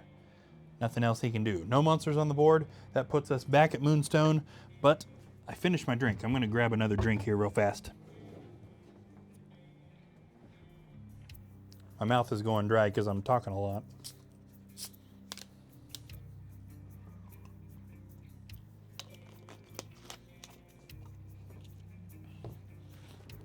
Okay. Taking care of that. Back to Moonstone. 7. 1, 2, 3, 4, 5. Is she going to stop here and search for treasure? Yes, she is. She's getting all the treasure searches. Let's see if she also finds 25 coins here. Oh, nope. While you are searching, a hidden arrow shoots from the wall and strikes you. You lose 1 body point. That definitely sucks. That's the first damage she's taken this quest, but that does get rid of her shapeshift, at least for the time being. So she will regain the ability to cast that spell if at any point she heals herself back up to full health. She's got a healing potion and a couple of healing spells, but we'll wait on that. We don't want to waste that on anything dumb, and 1 body point of damage, it would be a little bit dumb. Okay, Treyas. Also moving up towards that room. 1, 2, 3, 4. He's in the room, but all the searching is done, so they need to get to that next door. Valerna. Yeah, they're just not getting hardly any movement right now. 1, 2, 3, 4, 5. Luckily, she did make it up there. Open into this blue room. Of course, we know about the other door that's in here. We got a cupboard. And this is the Mage of the Mirror expansion cupboard with the fancy elven-looking woodwork, which is neat. That cupboard is up here. And right at the moment, that is all. If I buy a copy of this, would you come over and guide us through our first game? We are always looking for new systems, but most of the time we're fumbling through and often end up playing wrong for a long time. Yeah, absolutely. Yeah, I'd love to. That would be a lot of fun. I can bring you a copy or even send you a PDF copy of my rulebook too if you're interested in any of the homebrew stuff that I've added. Again, I have really, really complicated this compared to the real rules. So that, again, that'd be totally up to you if you'd rather keep it strictly their rules, or if you're interested in all the extra junk that I've added. Valerna, are we stopping and searching for traps? Yes, she is. It's always a good thing to stop and search for traps. Honestly, that's what costs a lot of players body points, is not searching for traps before they walk in somewhere. Finally, Hogard is still moving real slow. 1, 2, 3, 4. There are also, just so you're aware, there are a lot of expansions. Excuse me. So the HeroQuest game system is the main thing, but they've released a ton. As far as since Avalon Hill took it over, let me see if I can remember this. We got the game system, then there's Keller's Keep, Return of the Witch Lord, Prophecy of Telor, Spirit Queen's Torment, Mage of the Mirror, The Frozen Horror, Against the Ogre Horde, Wizards of Morcar, Rise of the Dread Moon, Jungles of Delthrak, and First Light. I think that's 12 total things. I hope I haven't forgotten anything. But the game system is the thing to get first. So everything else builds on the game system and adds, little bits of different things. I think First Light, HeroQuest First Light, is meant to be a cheaper alternative to the game system, because that comes with a lot of just like cardboard standees instead of the plastic monsters. So I think it's meant to be a cheaper alternative. I've got a couple of those, but I'm not going to use cardboard standees when I've got the plastic miniatures. Maybe base rules for the first time. We end up homebrew stuff once we learn. Yeah, that's smart. I've got 3 people who regularly come over. You may have seen our Daggerheart setups on Facebook. Yes, I have seen you post pictures of game nights, and I've seen some of the pictures you posted of minis that you've painted as well. Yeah, that makes sense. I'd have to refresh on the base rules myself, actually. It's been a long time since I've done anything other than my way. But I've changed a lot of stuff, but it's still HeroQuest at its base, so it wouldn't be too different for me to get back into the quote-unquote normal rules. All right, let's see. We just had Valerna open that door and search the room for traps. That puts... Oh no, Hogard just moved. That's what we did. So we're at the end of the turn. Okay, Moonstone. Fresh after losing her shapeshift spell. 1, 2. Now they gotta be confused right here, right? Because the only door... Sorry, this room is not on camera. The only door out of this room is the one that they know leads just right back to where they were. So, is she going to search for secret doors or treasure? She's going for secret doors, and that makes sense because most players probably would be confused. Why is there no way to go? And the answer is because the way to go is a secret door. And that door is right here. So she reveals that secret door. Atreus. 5. 1, 2, 3. Oh, he can't get in there, darn it. Yeah, can't have 2 heroes on a single space. So that's it. He can't do anything else. He is just there. No spells is going to help right now, right? No. Does anybody need a heal body? He kind of does. We'll hold off though. He's down to 5 body points. You know what? I changed my mind. Let's go ahead and take care of that. So Atreus is going to cast the heal body spell on himself, which heals 4 lost body points. So 1, 2, 3, and 4. That puts him back up to 9, which is in good shape. Fun fact, one of my players is my nephew, and he is also Tony Hawley's son. Okay, neat. Gosh, I see posts from Tony on Facebook every once in a while, but I have not talked to or physically seen him in years. Hopefully he's doing good. I kind of remember that you guys were related. That's clear back to the Pure Violation days. That right there, kind of remembering that you guys were related. Those were good times, wild times, good times. That would have been what, 2011 probably, when Rightway and Pure Violation were playing together in Winchester. Ooh, buddy, that's been a minute. I've just about doubled my weight since then, I think.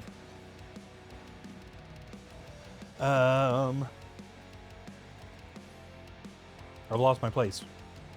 Atreus just cast Kill Body. So we are now at Valerna. She needs to either get in there and search for treasure or leave that room. Oh, and she only got 2, so 1, 2. I guess she's gonna do the treasure search. Old friends but not related. My sister-in-law had a kid with Tony. Okay, so uncle by marriage. That makes sense. Yeah.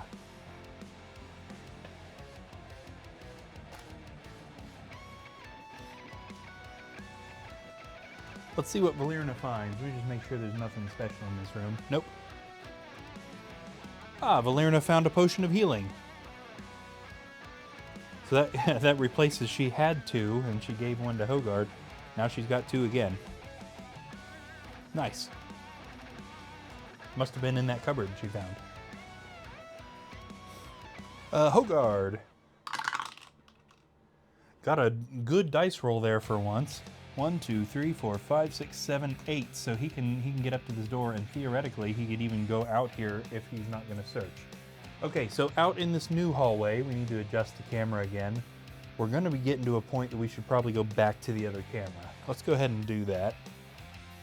We're going to move this camera up here to where the heroes are because we need to be able to see this upper hallway. Outside in this hallway, we have a couple of walls immediately outside this door. There we go. Blocking off, so they pretty much have to go up. There's also a wall here, which means they need to be moving off that way to the right. But at the moment, that is all that Hogard can see. So is he going to stop here and search for traps before he walks out there? No, he is not. I was afraid of that. How much did he move? 1, 2, 3, 4, 5, 6, 7, 8, 9, 10, 11. No traps on any of those squares that he touched, and also nothing further to put in that hallway now that he can see it. So we've got kind of a long walk for the heroes here. No monsters on the board, so we are back to Moonstone. 8, she rolled. 1, 2, 3, 4, 5, 6, 7, 8. Not too much out there. Oh, I should have seen if she was going to stop and search for traps. Oh well, we already stepped on all the squares. But now that she's out here, she can search for something. Is it going to be traps or secret doors? She is searching for secret doors, but there are none out here, and this counts for the 6 squares that are right here, and also the entire hallway all the way to the corner of the board, which is being blocked by my face cam. But no secret doors in that area. Okay, Atreus. Always search for traps and let the DM know when you have dark vision. Yes! A couple of these heroes kind of naturally search for things, but most of the time they've got to mention that they'd like to do it. Yes, Atreus is just about off camera. He's over here, but he's going to move on to camera here, so he won't move anything. 1, 2, 3, 4, 5.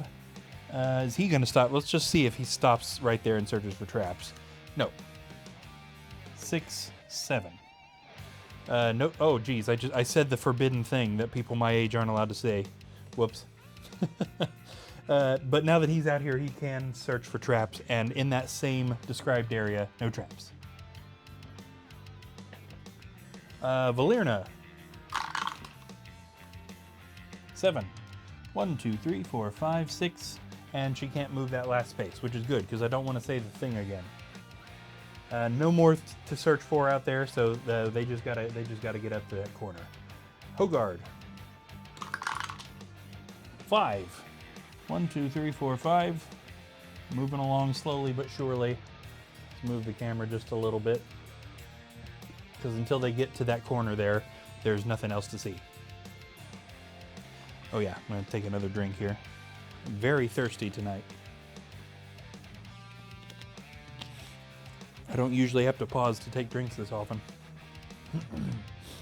Okay, Moonstone is moving 7.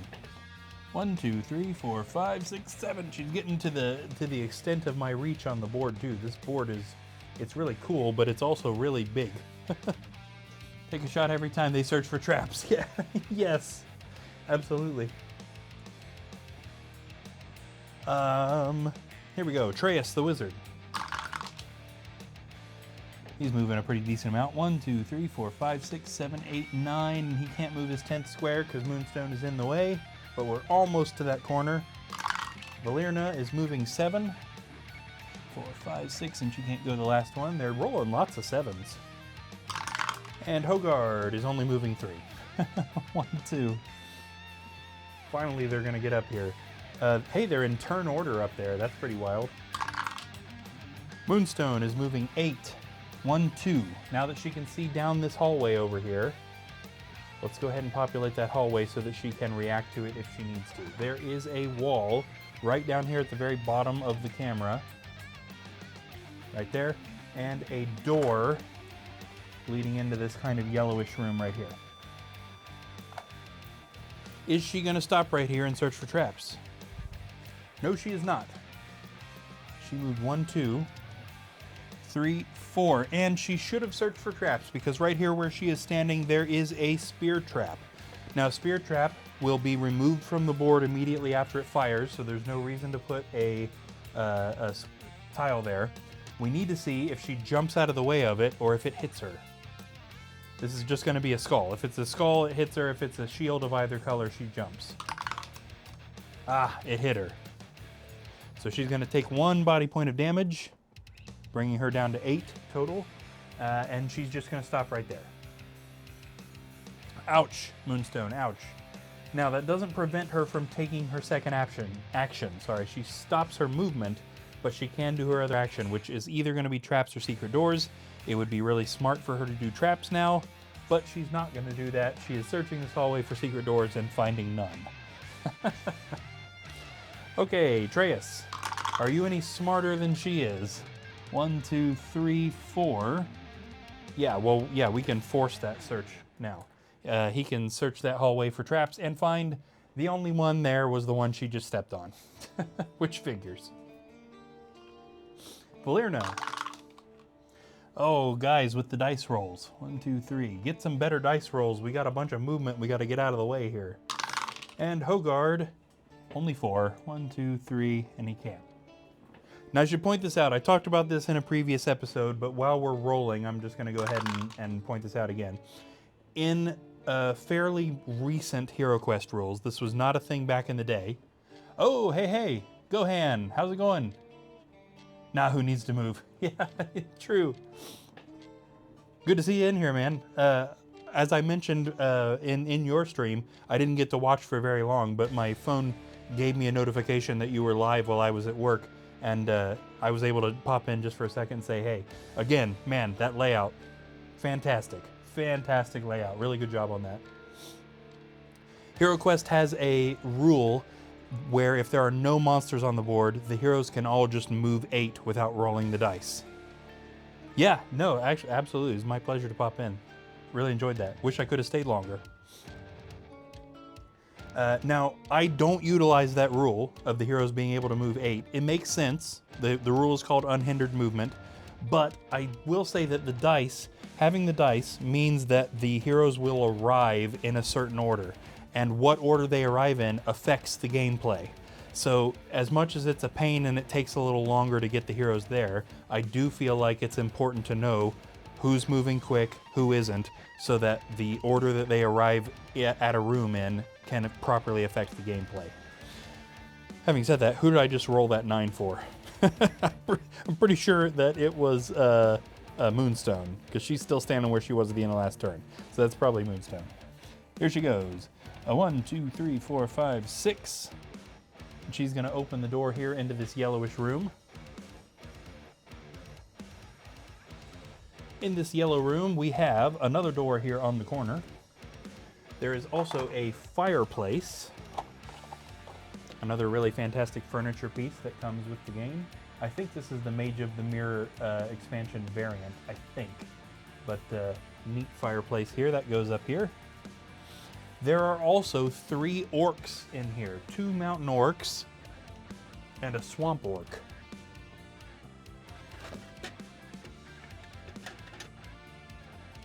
Okay, so our mountain orcs are going to be a couple of these minis here, just kind of our normal stuff. There's an Avalon Hill guy and a Milton Bradley guy here.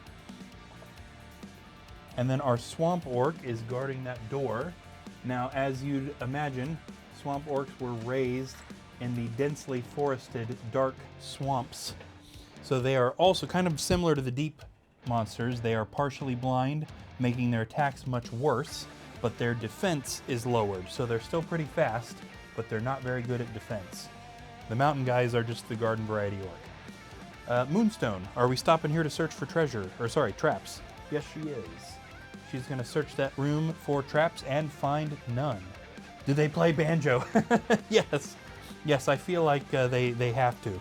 All of them know Rainbow Connection. And despite it being a very happy song, they sing it very evilly. Yes. Okay, Treus the Wizard.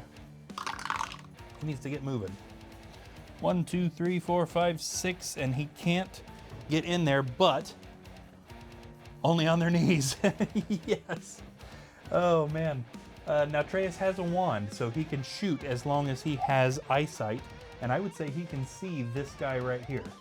So the general Hero Quest rules would have you draw a straight line, or you could use a pencil, between the two things, and if that path is not obstructed by a wall, then they can see each other. And also as long as they're within the range that I implemented, which is the hero standing in the middle of a 13 by 13 box, and as long as the thing that they can see is within that 13-13 box, then they can shoot at it. So that orc is definitely within his range. Treus pulls out his wand and fires, hitting the orc with a critical hit of 2. The orc does not defend. That guy is a dead. Out he goes.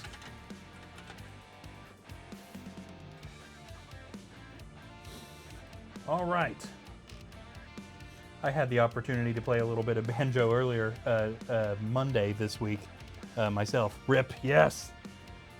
I don't get to play banjo too often, but for context, because I imagine Gohan probably doesn't know this, I'm a music teacher. That's my normal job, is that I teach music. And I also have a recording studio. And one of the artists that I'm recording right at the moment, a guy named Tyler Stroh, is working on his second album, has a song on his new album called Generic Country Song, where he's just kind of making fun of how a lot of the modern country songs sound the same. And so we're thinking of all of the stereotypical things we could put in that, and banjo came up. And we have a banjo there at the studio that I sort of know how to play. I know how to finger the chords correctly, not super good at the 5-finger picking that banjo does. Bo Burnham did that too. That's right. That's right. I forgot about that. Gosh, I haven't watched the Bo Burnham specials for a long time. That was hilarious. Yes, Tyler's song is kind of similar to that now I think about it. So looking forward to tracking some banjo on that just because it's funny. Valerna just rolled that 7, I believe. 1, 2, 3, 4, 5, 6, 7. She's not close enough quite to do anything yet. And then we've got... I forgot the name. Hogard. Boy, that's the first time I forgot a name this quest. Only moving 6. 1, 2, 3, 4, 5, 6. Definitely not up there. This song's come up in my playlist randomly and I love it. Yes. Fantastic. Yeah, he had a lot of really, really funny ones now that I think about that. In that first special, particularly.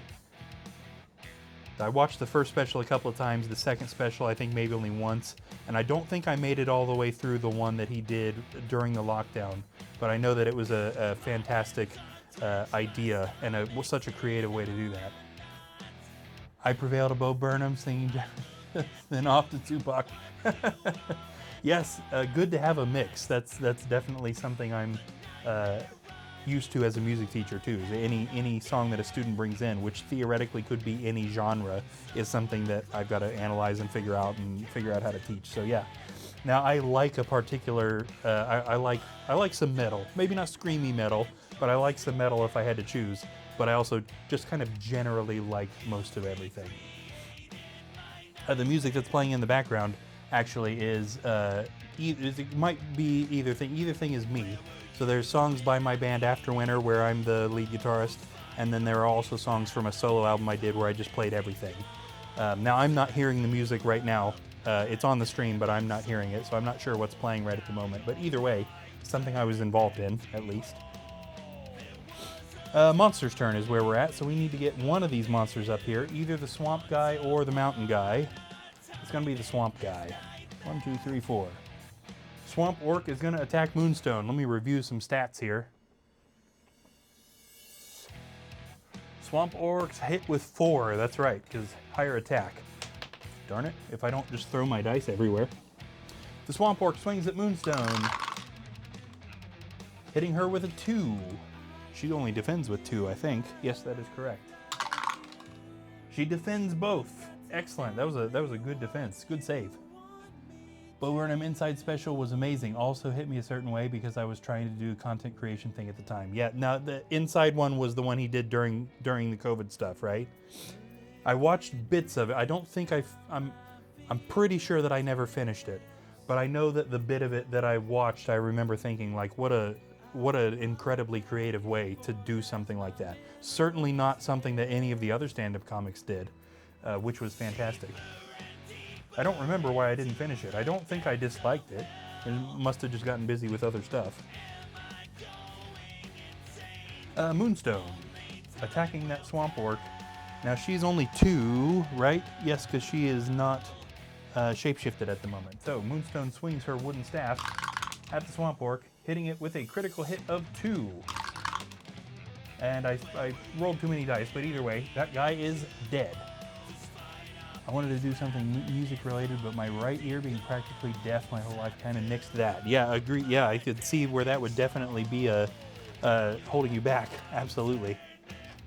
I don't know if you've ever, I'm sure you've heard of the band Kiss. I don't know if you're into their music or if you're aware of their music at all. They're kind of generally, people say that their songs are bad, but I completely disagree. The lead guy in that band, Paul Stanley, who played rhythm guitar and lead sang probably at least 50% of the stuff, arguably the leader of the band, also completely deaf. I think it might also have been his right ear. In fact, his right ear was totally deformed until in the 80s he was able to get a surgery to fix it. But hey, he managed to do it. So maybe something you ought to still look into. It would certainly be harder, but not impossible for sure. Moonstone, what can we do with the other action? Are we going to search for secret doors or walk in there? She's going to walk in there. I'm sure there's other examples of that too, I would imagine. 1, 2, 3, 4. Kind of similar to the drummer of Def Leppard only having one arm. Of course, he didn't start his career that way, but yeah, imagine that. To learn how to play drums with one arm, and you're already in a famous band, so the pressure is on, and somehow he managed to do it, and he's still doing it even now when he's in his 60s or 70s or something. Not generally a creative person. Oh yeah, that could also be a thing for sure. But you never know too. Different hobbies might unlock that. True, for sure. I need to play on a track. It's the only music goal I have left. Otherwise, I'm satisfied with where I'm at with music. Yes. Yeah, play on something that's getting released. Absolutely. That's neat. I got kind of lucky with that. I'll be honest. I'm not a person really who requires validation, if that makes sense. I still have an immense appreciation for anybody who shows appreciation. So when people come up and say, "Hey, man, the new song really neat," or really cool watching you play guitar, all those sorts of things, really, really appreciated. But I also have never required that. You know what I mean? And that puts me in a really good position to be able to write music that I love without needing to worry about, are people gonna like this? Because I'm totally okay if nobody but me likes it. I'm not put down by that, essentially. So I've gotten really lucky that not only am I in a position to be okay even if people don't generally care about the stuff that I do, but also I've been really lucky in that generally people do really like. At least the people in the area that I've interacted with have said to me that they like it, which is fantastic. Mind-blowing every time it happens. Because I'm just some guy, you know what I mean? But awesome. Let's get Treyas moving here too. He can attack, yeah. There's no need for him to conserve some spells. Let's get him casting. He's got so many good spells. Let's cast a spell here. Treyas is going to cast the Fire of Wrath spell, which again is kind of a weaker fire spell, but this orc is not really that big of a deal. So some fire gains at Treyas' fingertips. He aims it at the orc, and the orc is immediately engulfed in fire. The orc attempts to battle off the magical flames, and is successful in battling them off and does not die. Wow, didn't expect that. Valerna. 1, 2, 3, 4. Valerna puts an arrow in her short bow and fires at the orc, who is still desperately trying to pat flames off of his tunic. She hits it with a 1, and it does not defend. Poor orc. He managed to survive getting caught on fire, and then gets an arrow right to the face immediately afterwards. This guy can't catch a break. Justin says, I'm the same, and I've also got over the idea of needing to be super good. I can write stuff I like privately, and I still do acoustic stuff in bars once in a while, and I'm content with it. That is the way to be, honestly. I mean, as awesome as being like rich and famous would be, how likely is it in today's world? You know, everything's so oversaturated. So I feel like that's the way you have to be as a musician now, is you got to be okay with what little you can get your hands on, because anything you manage is a feat, essentially. So if you like your stuff, then you've got the best gift with that. And I think it's the same with most hobbies, you know, even the streaming stuff, and I imagine Gohan can attest to that too. There's no guarantee when you start doing stuff that enough people are gonna like watching you do what you're doing that you could, you know, make a living off of it or make money off of it. So you gotta love doing it so that you're still getting some reward from it, even if nobody cares, right? I feel like that kind of applies to everything. 2, 3. I would certainly be down here playing this game even if nobody was watching. You know what I mean? I love doing it. And the fact that anybody wants to hang out is, again, just mind-boggling. And while I'm talking about that, thank all of you guys. Both you guys, particular Justin and Gohan, that have been chatting. Thank you guys for hanging out with me. Because again, it's just, I'm just some dude. You know what I mean? All right. Druid. Moonstone. I forgot her name. Oh no, I'm forgetting names all of a sudden. We've got some potential searching we could do.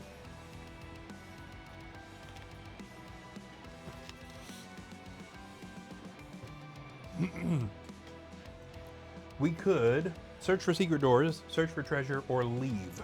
What's she gonna do? Treasure. Moonstone has been getting all the treasure here. She's clearly the treasure gal here. Let's see what she found. Tucked in the left side of a loose orc sack, you find 35 gold coins. Finally, we found a 35 gold coin. And don't ask me what an orc sack is. Draw your own conclusions. That puts us up to 250. Thanks for streaming. Nice change of the countless WWE interviews I listen to and Zelda podcasts. Oh, yes, absolutely. I imagine the Zelda podcasts have got to be interesting. That was her first action. So second action, secret doors or leave. She's going to do the secret door search too. None in this room. That leads us to Treyas the Wizard. He's got nothing left to do in that room. 1, 2, 3. So we're opening the hallway. Now there's a few things going on in this hallway. Let me move the camera just a little bit. We know about this wall blocking us from going this way. There is another wall here. There is a door leading into the central room. Looks like we're getting just about done with this quest. We can also go up this way, which we won't talk about what's up there until it gets within their sight. But there is also a swamp orc standing in front of that door. So we got another orc over there on his knees playing banjo.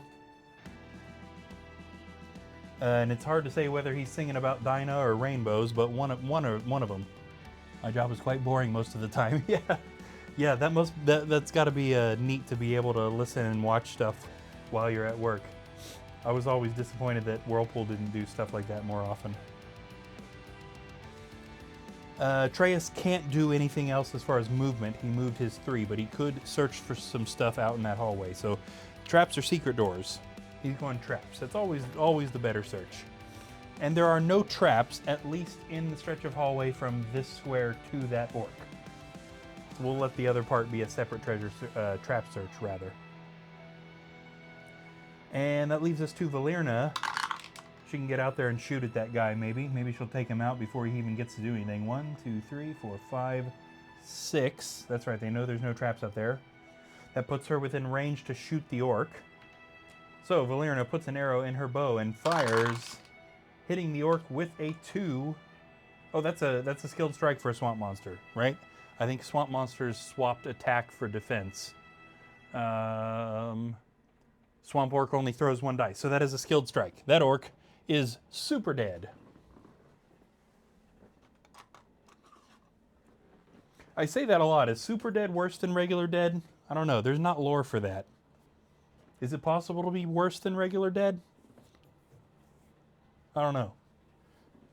Does his corpse get to wear a cape? Is that why super dead? I haven't decided on that yet. You guys help me figure that out. Hogard. Hogard's still like way in the back of the party. He's not doing anything other than bringing up the rear. And he's going to continue that, I guess. 1, 2, 3, 4, 5. Did not roll very much.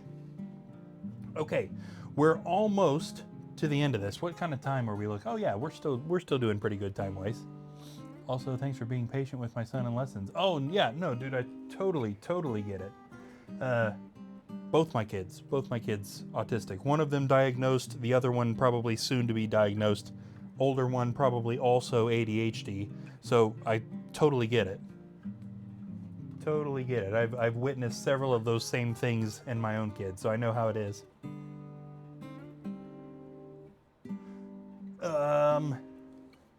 Druid, yeah, that's right. We were back to the beginning. You got a couple more kids than I do too, man. I don't know how you it's got to be a feat to stay patient with him when you're also dealing with the other kids too. I know it's a handful dealing with just the 2 of mine.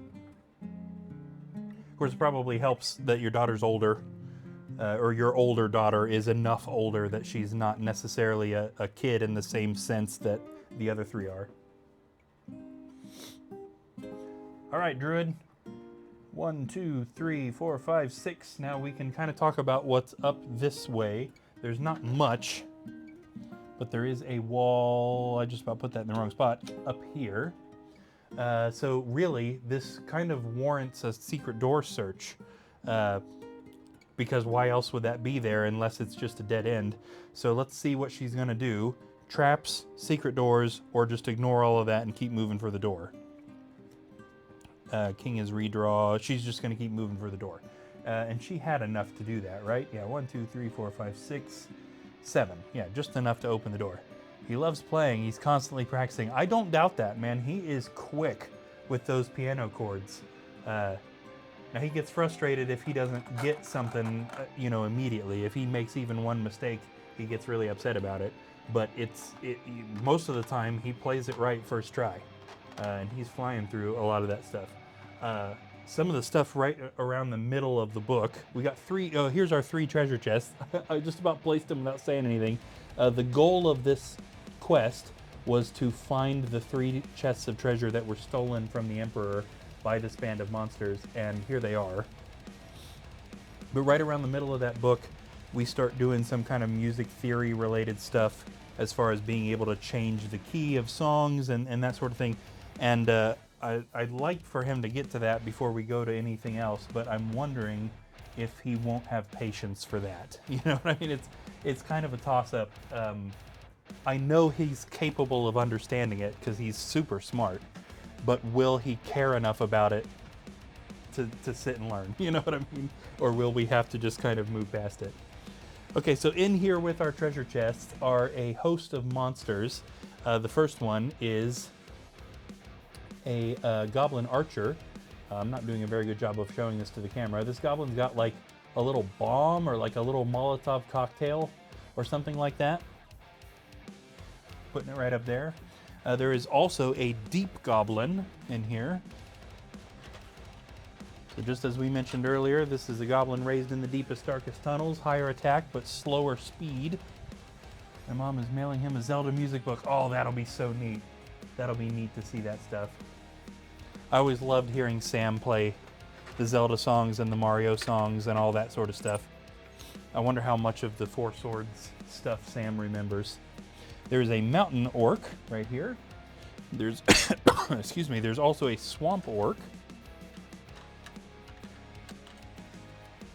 Over here. There is also an ocean abomination. I don't think we've seen one of these guys yet. We've seen him in previous quests, but we definitely haven't seen him today. The big, scary-looking fish guy is this abomination. Now, they are a little bit more powerful, but I'll be honest, they're not quite as powerful as the big mini suggests. And then finally, we have the quote-unquote boss of this quest, which is Gulthor, the Dread Warrior. Looks like this. He's a big armored guy with a shield and a big long sword. This is one of Zargon's kind of main, I wouldn't say lieutenants, but the Dread Warriors are one of his main task force that aren't just like a goblin or an orc. So a big scary room, but this is also kind of the final room. So this is where we pull out all the stops essentially. Okay, now Moonstone cannot move anymore. She's run out of movement. But she could theoretically search that room, or she's got long range. She could also fire and try and kill one of those monsters. Now, I think doing that is probably the smarter move, but you can't account really for what a player might do. So let's do this. Let's double weight firing at a monster. So we're gonna draw a card, and if it's a low number or a medium number, she will fire. If it's a high number, she'll search the room for traps, and if it's a king, we'll redraw. Ooh, high number. So she's gonna search for traps. No traps in that room, but I guess good thing she searched. I can't promise Xavier won't eventually quit. She's got a lot on her plate with high school stuff. Oh yeah, without a doubt. She's changing from flute to trumpet, but still gonna continue to play flute on her own. Oh yeah, so yeah, you're not kidding about having a lot on her plate. That is for sure. I played a little bit of trumpet when I was in school. Now I was homeschooled from 7th grade till I was done. But in Greenville, they offered band in 5th grade and 6th grade, and I was still in public school then, so I did trumpet for those 2 years. And I still remember a little bit of trumpet stuff, not much. That was, well gosh, we're about the same age. What year would that have been? I would imagine we probably graduated the same year. I think I would have been in 6th grade for like 2002, maybe? 2002 or 2003 is what I would have been in 6th grade. So long time ago. Long time ago. But yeah, no worries if she's got too much going on, of course. And she can always come back to it whenever she wants, if she ends up deciding to take a break or to just not do it. Atreus the Wizard is going to get moving up there, and he's definitely got some helpful spells that we can get moving with. 1, 2, 3, 4, 5. Yeah, I think he's probably safe to go in there. 6, 7.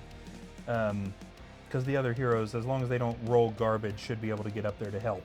So what spell is going to give us the best chance? He's got 4 spells left.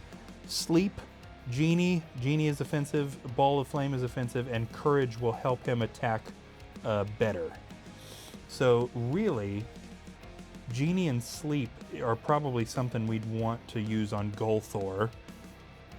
I'm 34, so I was in 3rd or 4th grade back then. Gotcha. Yes, I am currently 34 as well, but I'm turning 35 in like a little more than a month. The only reason I remember anything about what year it would have been when I was in grade school is that I know for sure that 9/11 happened when I was in 5th grade. So that being the beginning of September would have been the beginning of the school year and for 5th grade. So I must have been in 5th grade for 2001 and 2002, and then I would have started 6th grade in 2002 and then ended it in 2003. I think that math lines up. Let's get Atreus casting Ball of Flame, and let's just have him do that on the Abomination. So he can't cast anything on Gulthor. He's got to hit a monster that's not being blocked by any other monster, and most of these other monsters aren't a big deal. The two big ones are right there in the middle. So Ball of Flame on the Abomination. I'll be 35 in September. I thought you were a year or two older. Yeah, no, I've always been the baby of most groups, honestly. So yeah, you're like slightly younger than me, but not by much. Savannah's older. Savannah's 37? Yeah, I think so. Turned 37 this year. So a ball of flame erupts at Atreus' fingertips, and he directs it to the abomination. It is engulfed in flames, but it tries to fight them off. It is unsuccessful, which means it is dead.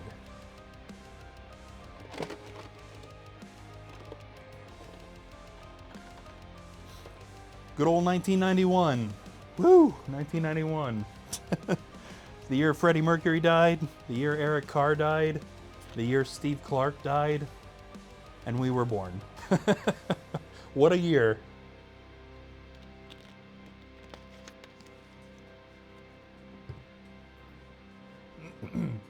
All right, who else can get in there and help? Valerna.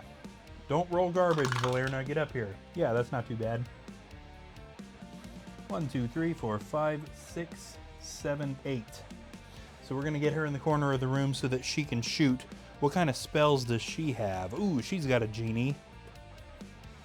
Genie or sleep would be helpful here on Gulthor, the big guy. You're in trouble now. A woman is older than 29. Yeah. Oh, yes, this is true. This is true. I like to pretty consistently make fun of her for being old, even though she's, objectively not old. But it is fun. Luckily, she's not really a typical woman in. She knows when I'm joking, and she's not gonna make me sleep on the couch for saying something like that, because it's not mean-spirited, Excuse me. Valerna would be best suited in doing something to Gulthor now that he is within range. So we've got two options for spells. Let's just card it and see. There she is. You're old. I feel old. That's for sure. All right, she's going to go with sleep. Okay, so Valerna is going to cast the sleep spell on Gulthor the Dread Warrior. Let's go ahead and talk about what that is. That is going to make it so that he cannot move, attack, or defend, but he has the ability to throw this off. Now, all heroes and almost all monsters are assigned mind points, which is basically representative of their ability to throw stuff like this off. Dread Warriors, I think, have 3 mind points.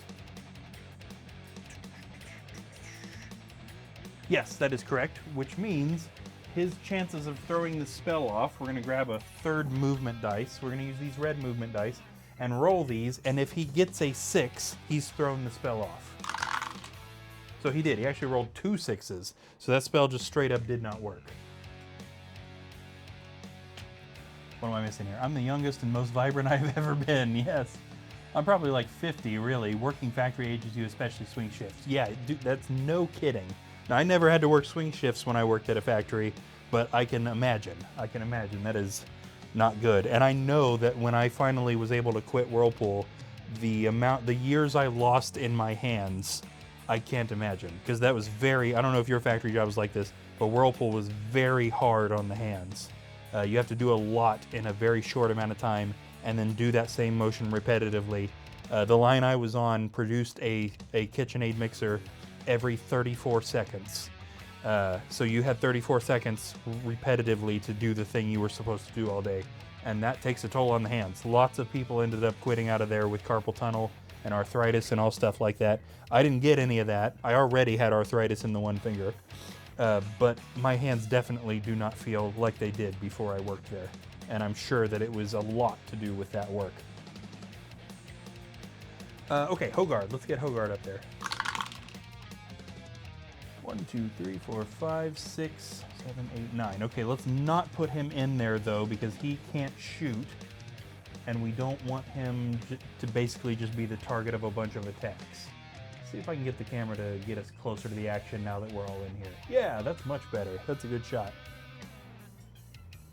Okay, monster's turn. This is a scary monster's turn because we have 2 heroes in here that could theoretically be surrounded by a whole lot of monsters. Now that goblin archer does not need to get close to anybody, so let's do him first. Who is he going to be shooting at? He's gonna shoot at Valyria. Now they don't hit very hard. They're goblins, but still. He tosses a bomb at her, hitting her with a 1. I believe she only defends with 2, yes. And she does not defend. Luckily, she's still doing pretty good on health. She's only down to 7 body points. Now we've got 3 more monsters. How many spaces do we have? Somebody could go here, somebody could go here. So we have 4 spaces. Oh yeah, we've got 4 monsters. So I guess we'll fill up all of them. We don't really want him to be surrounded. Let's do this. Swamp Orc goes right here. Let's do this here. The Swamp Orc swings its mace at Valyria, hitting her with a 2. She does not defend. This drops her down to 5 body points. Good thing she's got some healing stuff. This is also going to send the boss to her. Maybe we don't want both of the big hard hitters on her. Let's send the orc over there. 1, 2, 3, 4, 5. The mountain orc swings its sword at Valyria, hitting her with a 1. But she doesn't defend. Man, the heroes just aren't defending. This drops her to 4 body points. Gulthor approaches Atreus. Gulthor swings his longsword at Atreus, hitting him with a 2. That's lucky. That's not very hard. Atreus does not defend. This drops him to 7 body points. That's right, because he had some healing stuff. And the Deep Goblin, 1, 2, 3, also attacks Atreus, swinging its sword and hitting him with a 1. Atreus does defend that attack, luckily. My current job is easy, but I have worked in rough factories. Only thing truly hard about my current job is the schedule, and I've adapted mostly. That's good. At least the work isn't hard, because yeah, your schedule is insane, man. Okay, back to the heroes. We've got to punch a hole in those monsters for Hogard to get in there and help. He's the only one who can't shoot.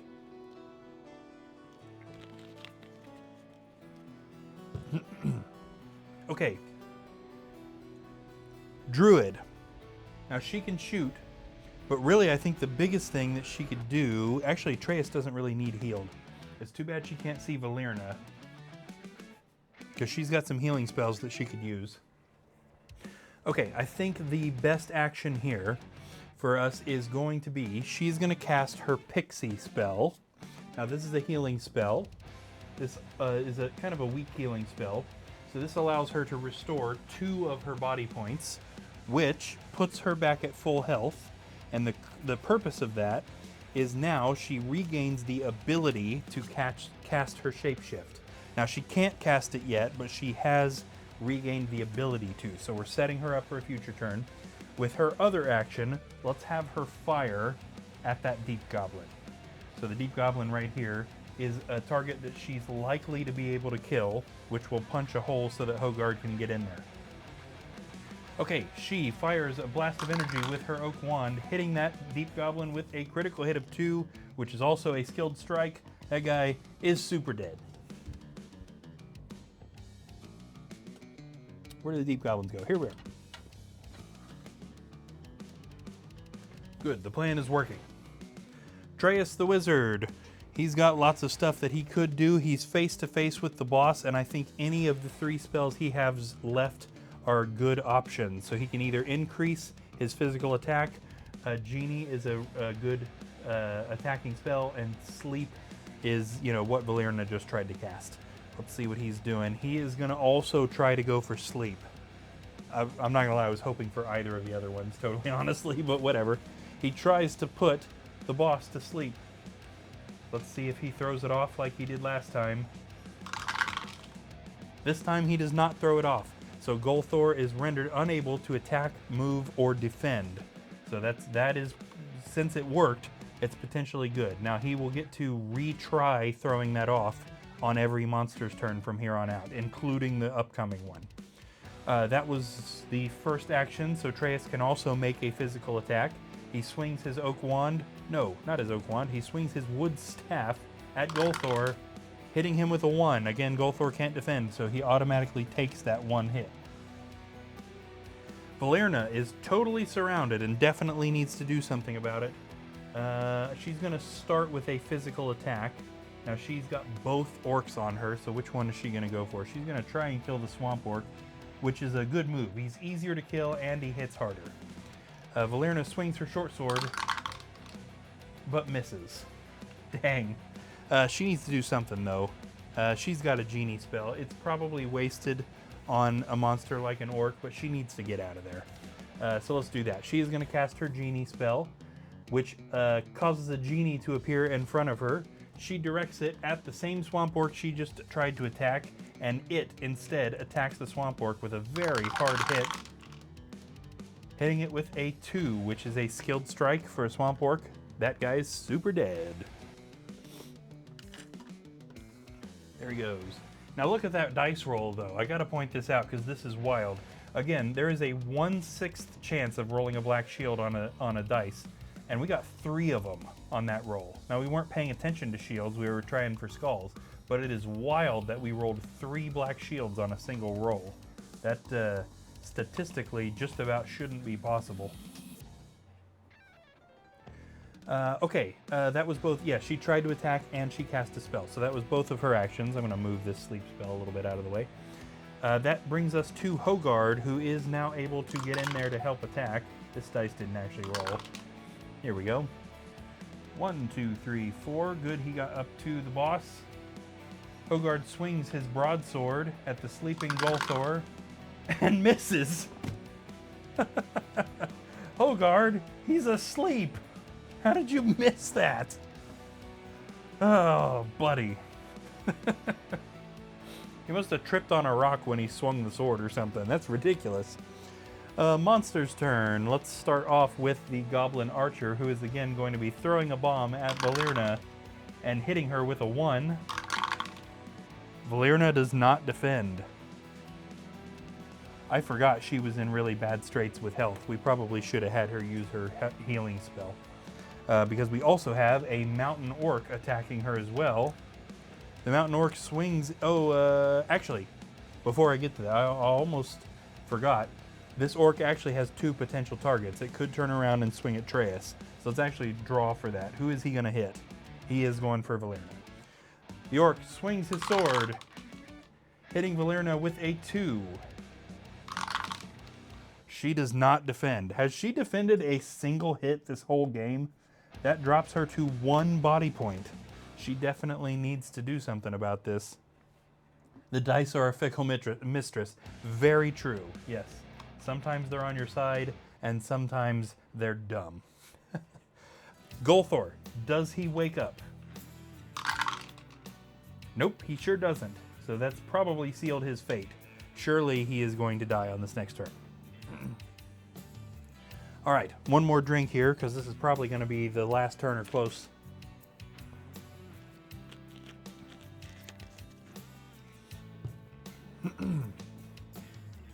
The Druid is going to cast her Shapeshift spell just in time for the final battle. Returns her to her bear form. Now she's got a tricky thing here because she could still shoot from where she's at. The Shapeshift will not increase the dice that she throws for long range, or she could move in there so that she actually will benefit from the extra dice, but she won't have the action to actually attack. So I guess we ought to draw a card to see which one of those she's going for. Is she going to shoot even though she doesn't benefit from the extra dice, or is she going to move even though it means she won't get to attack on this turn? She's going to move. 1, 2, 3, 4, 5, 6, and 7. It's going to put her behind Gulthor if needed to attack him on the following turn. Treyas the Wizard is right next to this guy. Let's have him cast his Genie spell. This is a perfect time for the Genie spell since Gulthor cannot defend. This will almost definitely finish him off. A Genie appears in front of Treyas and Treyas directs it at Gulthor. The Genie turns around and attacks Gulthor, hitting him with a 2, which he cannot defend because he is asleep, which means he is dead. All right, neat. So I'm also going to, before I forget, mark on Treyas' sheet that he's the one who killed Gulthor. Just kind of like to track accomplishments. It doesn't make any difference or anything, but it's neat to be able to see what all a hero has managed to do. Alright, and that was only his first action, so he can also search this room for secret doors. He will, discover that there are none. We are now at Valerna. She has two targets. She could shoot at that goblin, or she could attack the mountain orc that's standing right next to her. Either way, we're definitely casting the healing spell with her next turn. Okay, she's going to shoot at the goblin. Valerna, despite being in combat with the mountain orc beside her, puts an arrow in her short bow and quickly fires at the goblin, hitting it with a 1. The goblin does not defend. Good, she took that guy out. That guy was starting to be a nuisance. With her other action, she casts the Water of Healing spell on herself, healing her 4 body points. 1, 2, 3, and 4, bringing her back up to 5 body points total. Finally, we have Hogard. Actually, we don't even need to roll his movement dice. He's guaranteed at least 2. Hogard moves over to the mountain orc and swings his broadsword, hitting it with a 2. The mountain orc defends the attack. Look at that. 2 black shields. Again, theoretically, or statistically, that just about shouldn't be possible. So it's a good thing she healed, because it is now the monster's turn. That orc has 3 potential targets. Anybody other than the druid.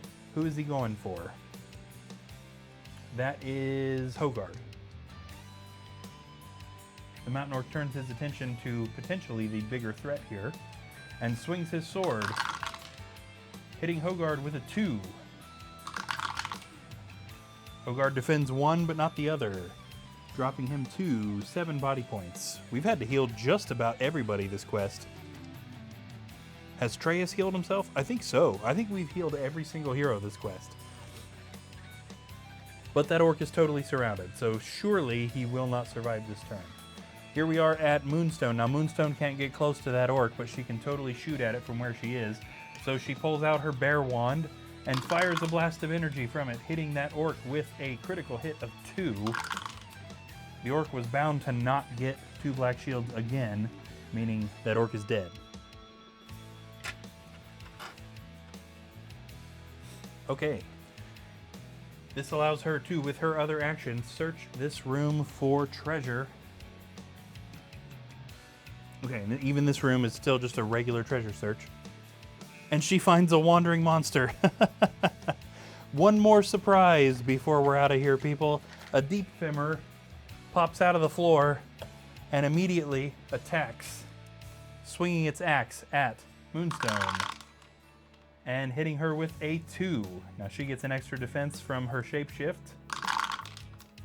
She manages to block 1 hit but not the other, dropping her to 9 body points and again negating her shapeshift spell.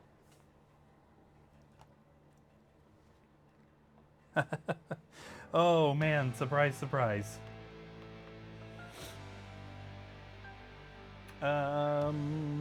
Yes, Treyas. I lost his name again. Treyas doesn't even need to move. He can totally shoot. Treyas shoots a blast of energy from his oak wand and misses the femur. Ouch. So with his second action, he is going to cast his last spell, the Courage spell, and he is going to cast that on Hogard. So he doesn't have to cast that on himself.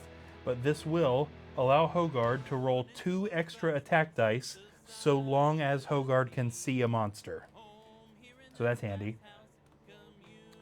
Similarly, Valerna can see the deep femur from where she's standing, so she puts an arrow into her bow and fires, hitting the femur with a 2. It blocks 1, but not the other. I may have actually rolled the wrong dice there. I think I rolled normal femur stats instead of deep femur stats. Nope, I was right. Okay, good. That's right, deep monsters sacrifice movement for attack, not defense. That's what I was worried about. Let's see, there's nothing else to be searched for here, so there's really no other thing to do. We'll just have Valerna go, over there and collect 1, 2, 3, 4, 5. We're gonna have her collect one of the chests. Now, theoretically, all 3 of these chests need to be collected, But once all the monsters are dead, you know, there's no reason for us to roll the dice all the way back to the stairs. That would take forever.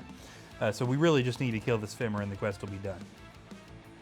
We are now at Hogard, who doesn't need to roll movement because we are definitely going to get at least 2. Benefiting from the Courage spell,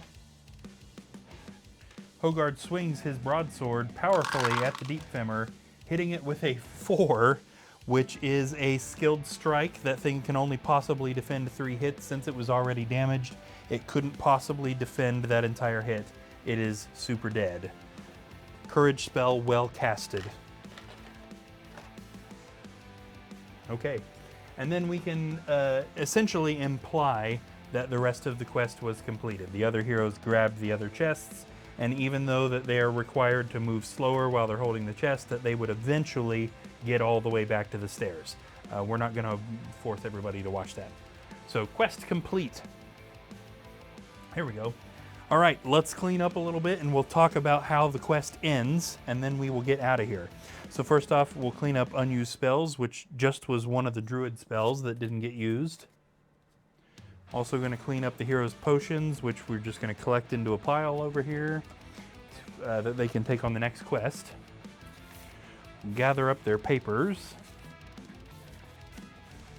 So a couple things happen when the quest is complete. First off, we get some gold. So for this first book, Mentor, the Wizard Master, awards each hero with 50 gold coins so long as they survived.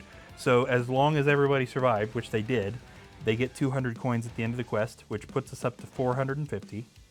Now also, because they were running an errand for the Emperor put out that he was going to pay somebody 240 coins to get those chests. So they get that as well. That's going to put us up to 690 coins, which should give us some spending money before tomorrow night's quest. And yes, that is a lot. Again, if anybody watching is a fan of normal Hero Quest, you don't usually get 50 coins per surviving hero. That is something I added, and I only added that because we utilized a group of 10 heroes instead of only 4. Normal Hero Quest would have you pick 4 heroes, and those same 4 heroes go on every quest. And they end up getting enough gold between treasure searches and like special stuff from the Emperor to outfit themselves. But when you're using a larger group of heroes, by the end of this campaign, which is 150 quests or maybe a little more, we'll have 20 heroes to outfit. So the extra gold is for that. And at least in all of the tests that I've done over the last several years, it has never ended up being an overwhelming amount of gold. Okay, the other thing that we need to do is skill sets. So one of the biggest things that I added to this game was a skill set leveling system, which allows you to kind of customize the hero and decide how you would like them to become powerful in their experience.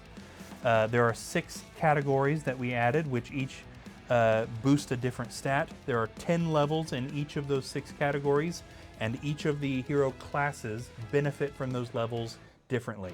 There is not a reward for every level, but there's always something good for maxing out any particular skill.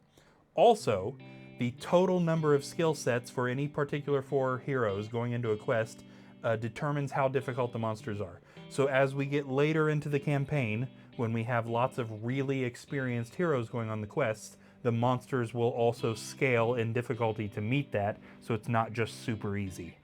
Now, we're not at a level yet where we need to worry about the monsters being harder. We're still right at the beginning, but eventually we will be taking that into account. Each surviving hero gets 2 skill set points, which they have to use immediately in any category they want. I'm going to randomize it. So is this one continuing story or a bunch of standalone quests? Great question. Depends on which set you're playing. So in the just regular old Hero Quest, there is kind of a story, but they leave it intentionally open so that you can play the expansions in any order you want to. There is an official order, but they intentionally made it kind of like you can do whatever you want with this. Now, I adapted that into a continuous linear story. So for me, we're doing this all in a row, and it is happening in that row. And also, something that Hero Quest is afraid to do, and I imagine they never will do, is create a final quest where they confront the evil Dread Lord Zargon, the big bad guy, and kill him. I created that for the end of this campaign. So there are 14 books, and each of them have between like 9 to 12 quests on average, and the finale of that is an all-out war against Zargon. So that's something that I created, and then after that, assuming this channel takes off well enough for there to be an after that, I'll just need to create a new thing with a new villain and a new storyline and all that sort of stuff. Looking forward to that. I got some ideas already for that, but I don't want to get too ahead of myself. So to answer your question, kinda. You'll watch me play a continuous story, but again, this can be adapted to fit a play style. The official Hero Quest kind of lets you do whatever you want. Okay, so Moonstone the Druid. We are going to erase damage off of her sheet so that she's fresh and ready to go for her next quest. I think she did pretty good this quest. Everybody contributed pretty equally. We're also going to mark off quest 4 for her. Everybody got beat up pretty bad, but I think she took the least damage out of everybody. Let's see what her skills are going to be. Her first skill set point is going to be Education Level 1. This is only the second quest she's ever gone on. Now, Education allows them to increase their mind points, which again helps them to throw off controlling spells or sleep spells like that. Level 1 for her is not a benefit yet, but level 2 would be. Her second point is going to be Constitution Level 1. Constitution is the same thing, but for body points. So heroes can get up to 15 total body points. She's at 10 right at the moment. Constitution Level 1 is also not a benefit for her yet, but Level 2 will be. So she's on her way. I need to quit finding games I like. I don't have the storage. Yeah. You can see how much I keep having to buy these little shelves to put stuff in, because, yeah, at last count, I was nearing 1,000 total minis. Just for this game. This isn't even like other stuff that I've adapted into this. This is just Hero Quest stuff. And yeah, it's getting ridiculous. I'm running out of space. Treus the Wizard. I think this was also his second ever quest. Also did really good. He was the one to kill deal the killing blow to the boss this time. He used up all 8 of his spells, so very good use of his wizard stuff. Definitely enjoying this character. His first skill set point is going to be Constitution Level 1. So again, that would up his body points, but not yet. He's got to put a little bit more into it before we get to that. His second point is going to be, oh, there you go, Constitution Level 2. So he is actually going to get a body point. So we're going to increase his total body points to 11. We'll make sure on the next quest he goes on, he's got a little bit extra health. There we go. I maybe have close to 100 because turns out a game I bought and forgot about has a ton. Yes. I've got, I don't know if you ever heard of HeroScape. Now that was an older thing that has also recently come back, and I have a bunch of the older stuff of that, which has a bunch of pre-painted minis, but that was a really neat, it was more of like a war game. Where the story was, it pulls in sets of warriors from all different planets and all different eras of time. It was a really neat idea and a pretty good game. I've got some of that. I also have the Legend of Drizzt game. I've kind of blocked the box. It's back there. It'll theoretically be in Savannah's streams as one of the boxes that are behind her. And that's got a bunch of minis in it that are really neat. See that in game shops. Yeah. I didn't ever use the Legend of Drizzt minis for Hero Quest because they're a little too small. They're a little bit smaller than these, but that would have been. I wish they weren't though, because to have Drizzt and Catti-brie and Bruenor and Wolfgar and that would be neat to see them in Hero Quest quests.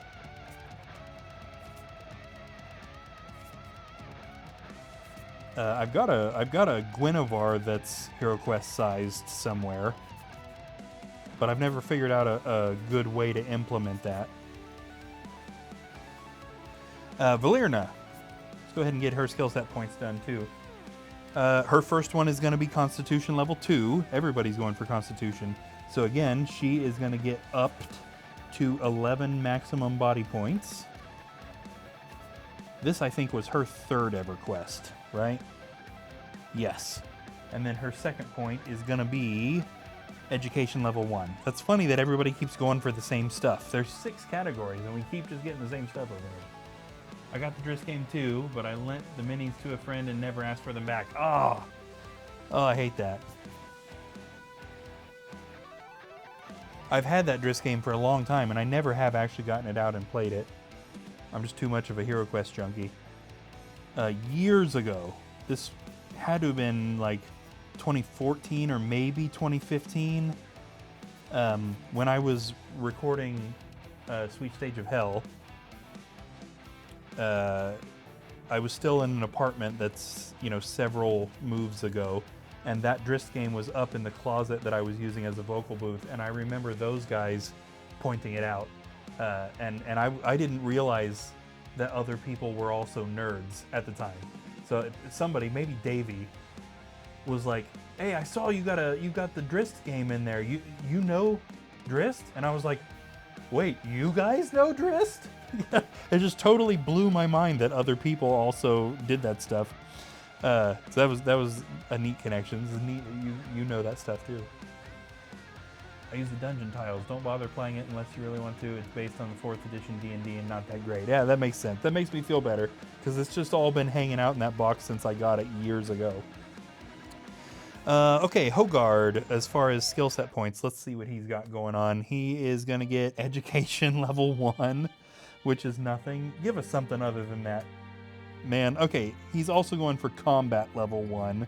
Now, Combat is used to increase your base stats, which is what you have when you don't have a weapon, and also to give certain classes access to a tier 2 armory with better weapons. And then I think most of the characters also get like a special thing that's special to their class if they max combat. Let's see if combat level 1 is anything for a dwarf. Yes, actually his base defense is going to increase to 2. Now whatever armor any heroes get, it actually builds on their base defense. That's not how weapons work, but it is how armor works. So that, is going to bump him up to 4 defense dice. Dwarfs are unsurprisingly the defense guys. They build defense much better, much quicker than everybody else. It's a mess of a game too. Hundreds of tokens. Oh man, yeah, that would be really annoying. Okay, that wraps us up. We are done for the night. So all the closing stuff. We stream quests on Friday nights, Saturday nights, Monday nights, and Tuesday nights. So those are all going to be quest nights for the time, for the foreseeable future. We are going to be here on this channel streaming live starting at midnight most nights of the week. Sunday nights and Wednesday nights are painting streams, and at least at the moment, Thursday night is our planned night off. Now, we didn't do that yesterday because of Savannah feeling sick on Wednesday, but that is the planned schedule. So if you are watching this, whether you are Justin Pollitt and watching this live right now, or anybody else who might be watching this live right now, please do come hang out with us tomorrow night too. We will be streaming the next quest in the line. And then, of course, the night after that, Savannah will be here painting some more minis, and excited to get her out of those swamp goblins and seeing what she moves on to next. So really excited to do that. But want to remind everybody to give this channel a follow if you wouldn't mind. Really helps us out. Oh, Gohan. Gohan's not here. Okay, cool. Good to see you're still in here, Gohan. You hadn't talked for a while, so I wasn't sure if you were here or not. So thank you. Awesome. Yeah, so we'll be hanging out here, really enjoying the conversation. So Justin, Gohan, thank both of you guys for chiming in here and talking. Really neat conversation, and really fun kind of introducing Justin to this game as well. And I'm pretty sure, Gohan, now you've been in a stream before, but you hadn't seen Hero Quest before this too. So really glad to have you back in here. Hope you guys are enjoying what you're watching, what you're hearing. We'll be back again tomorrow night. Also, you can catch previous episodes on our YouTube channel, which could definitely use a like and subscribe if you feel so inclined. Again, you can also throw comments on that.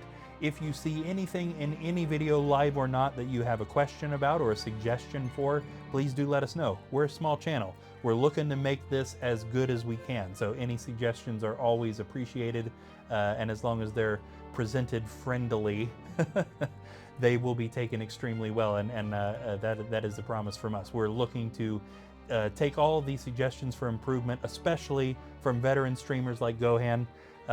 Anything that we can do to make this better is always going to be super appreciated. And of course, thank you guys so much for watching. Every second of your time is appreciated as much as it can be by both Savannah and I, everybody involved with Midnight Quest.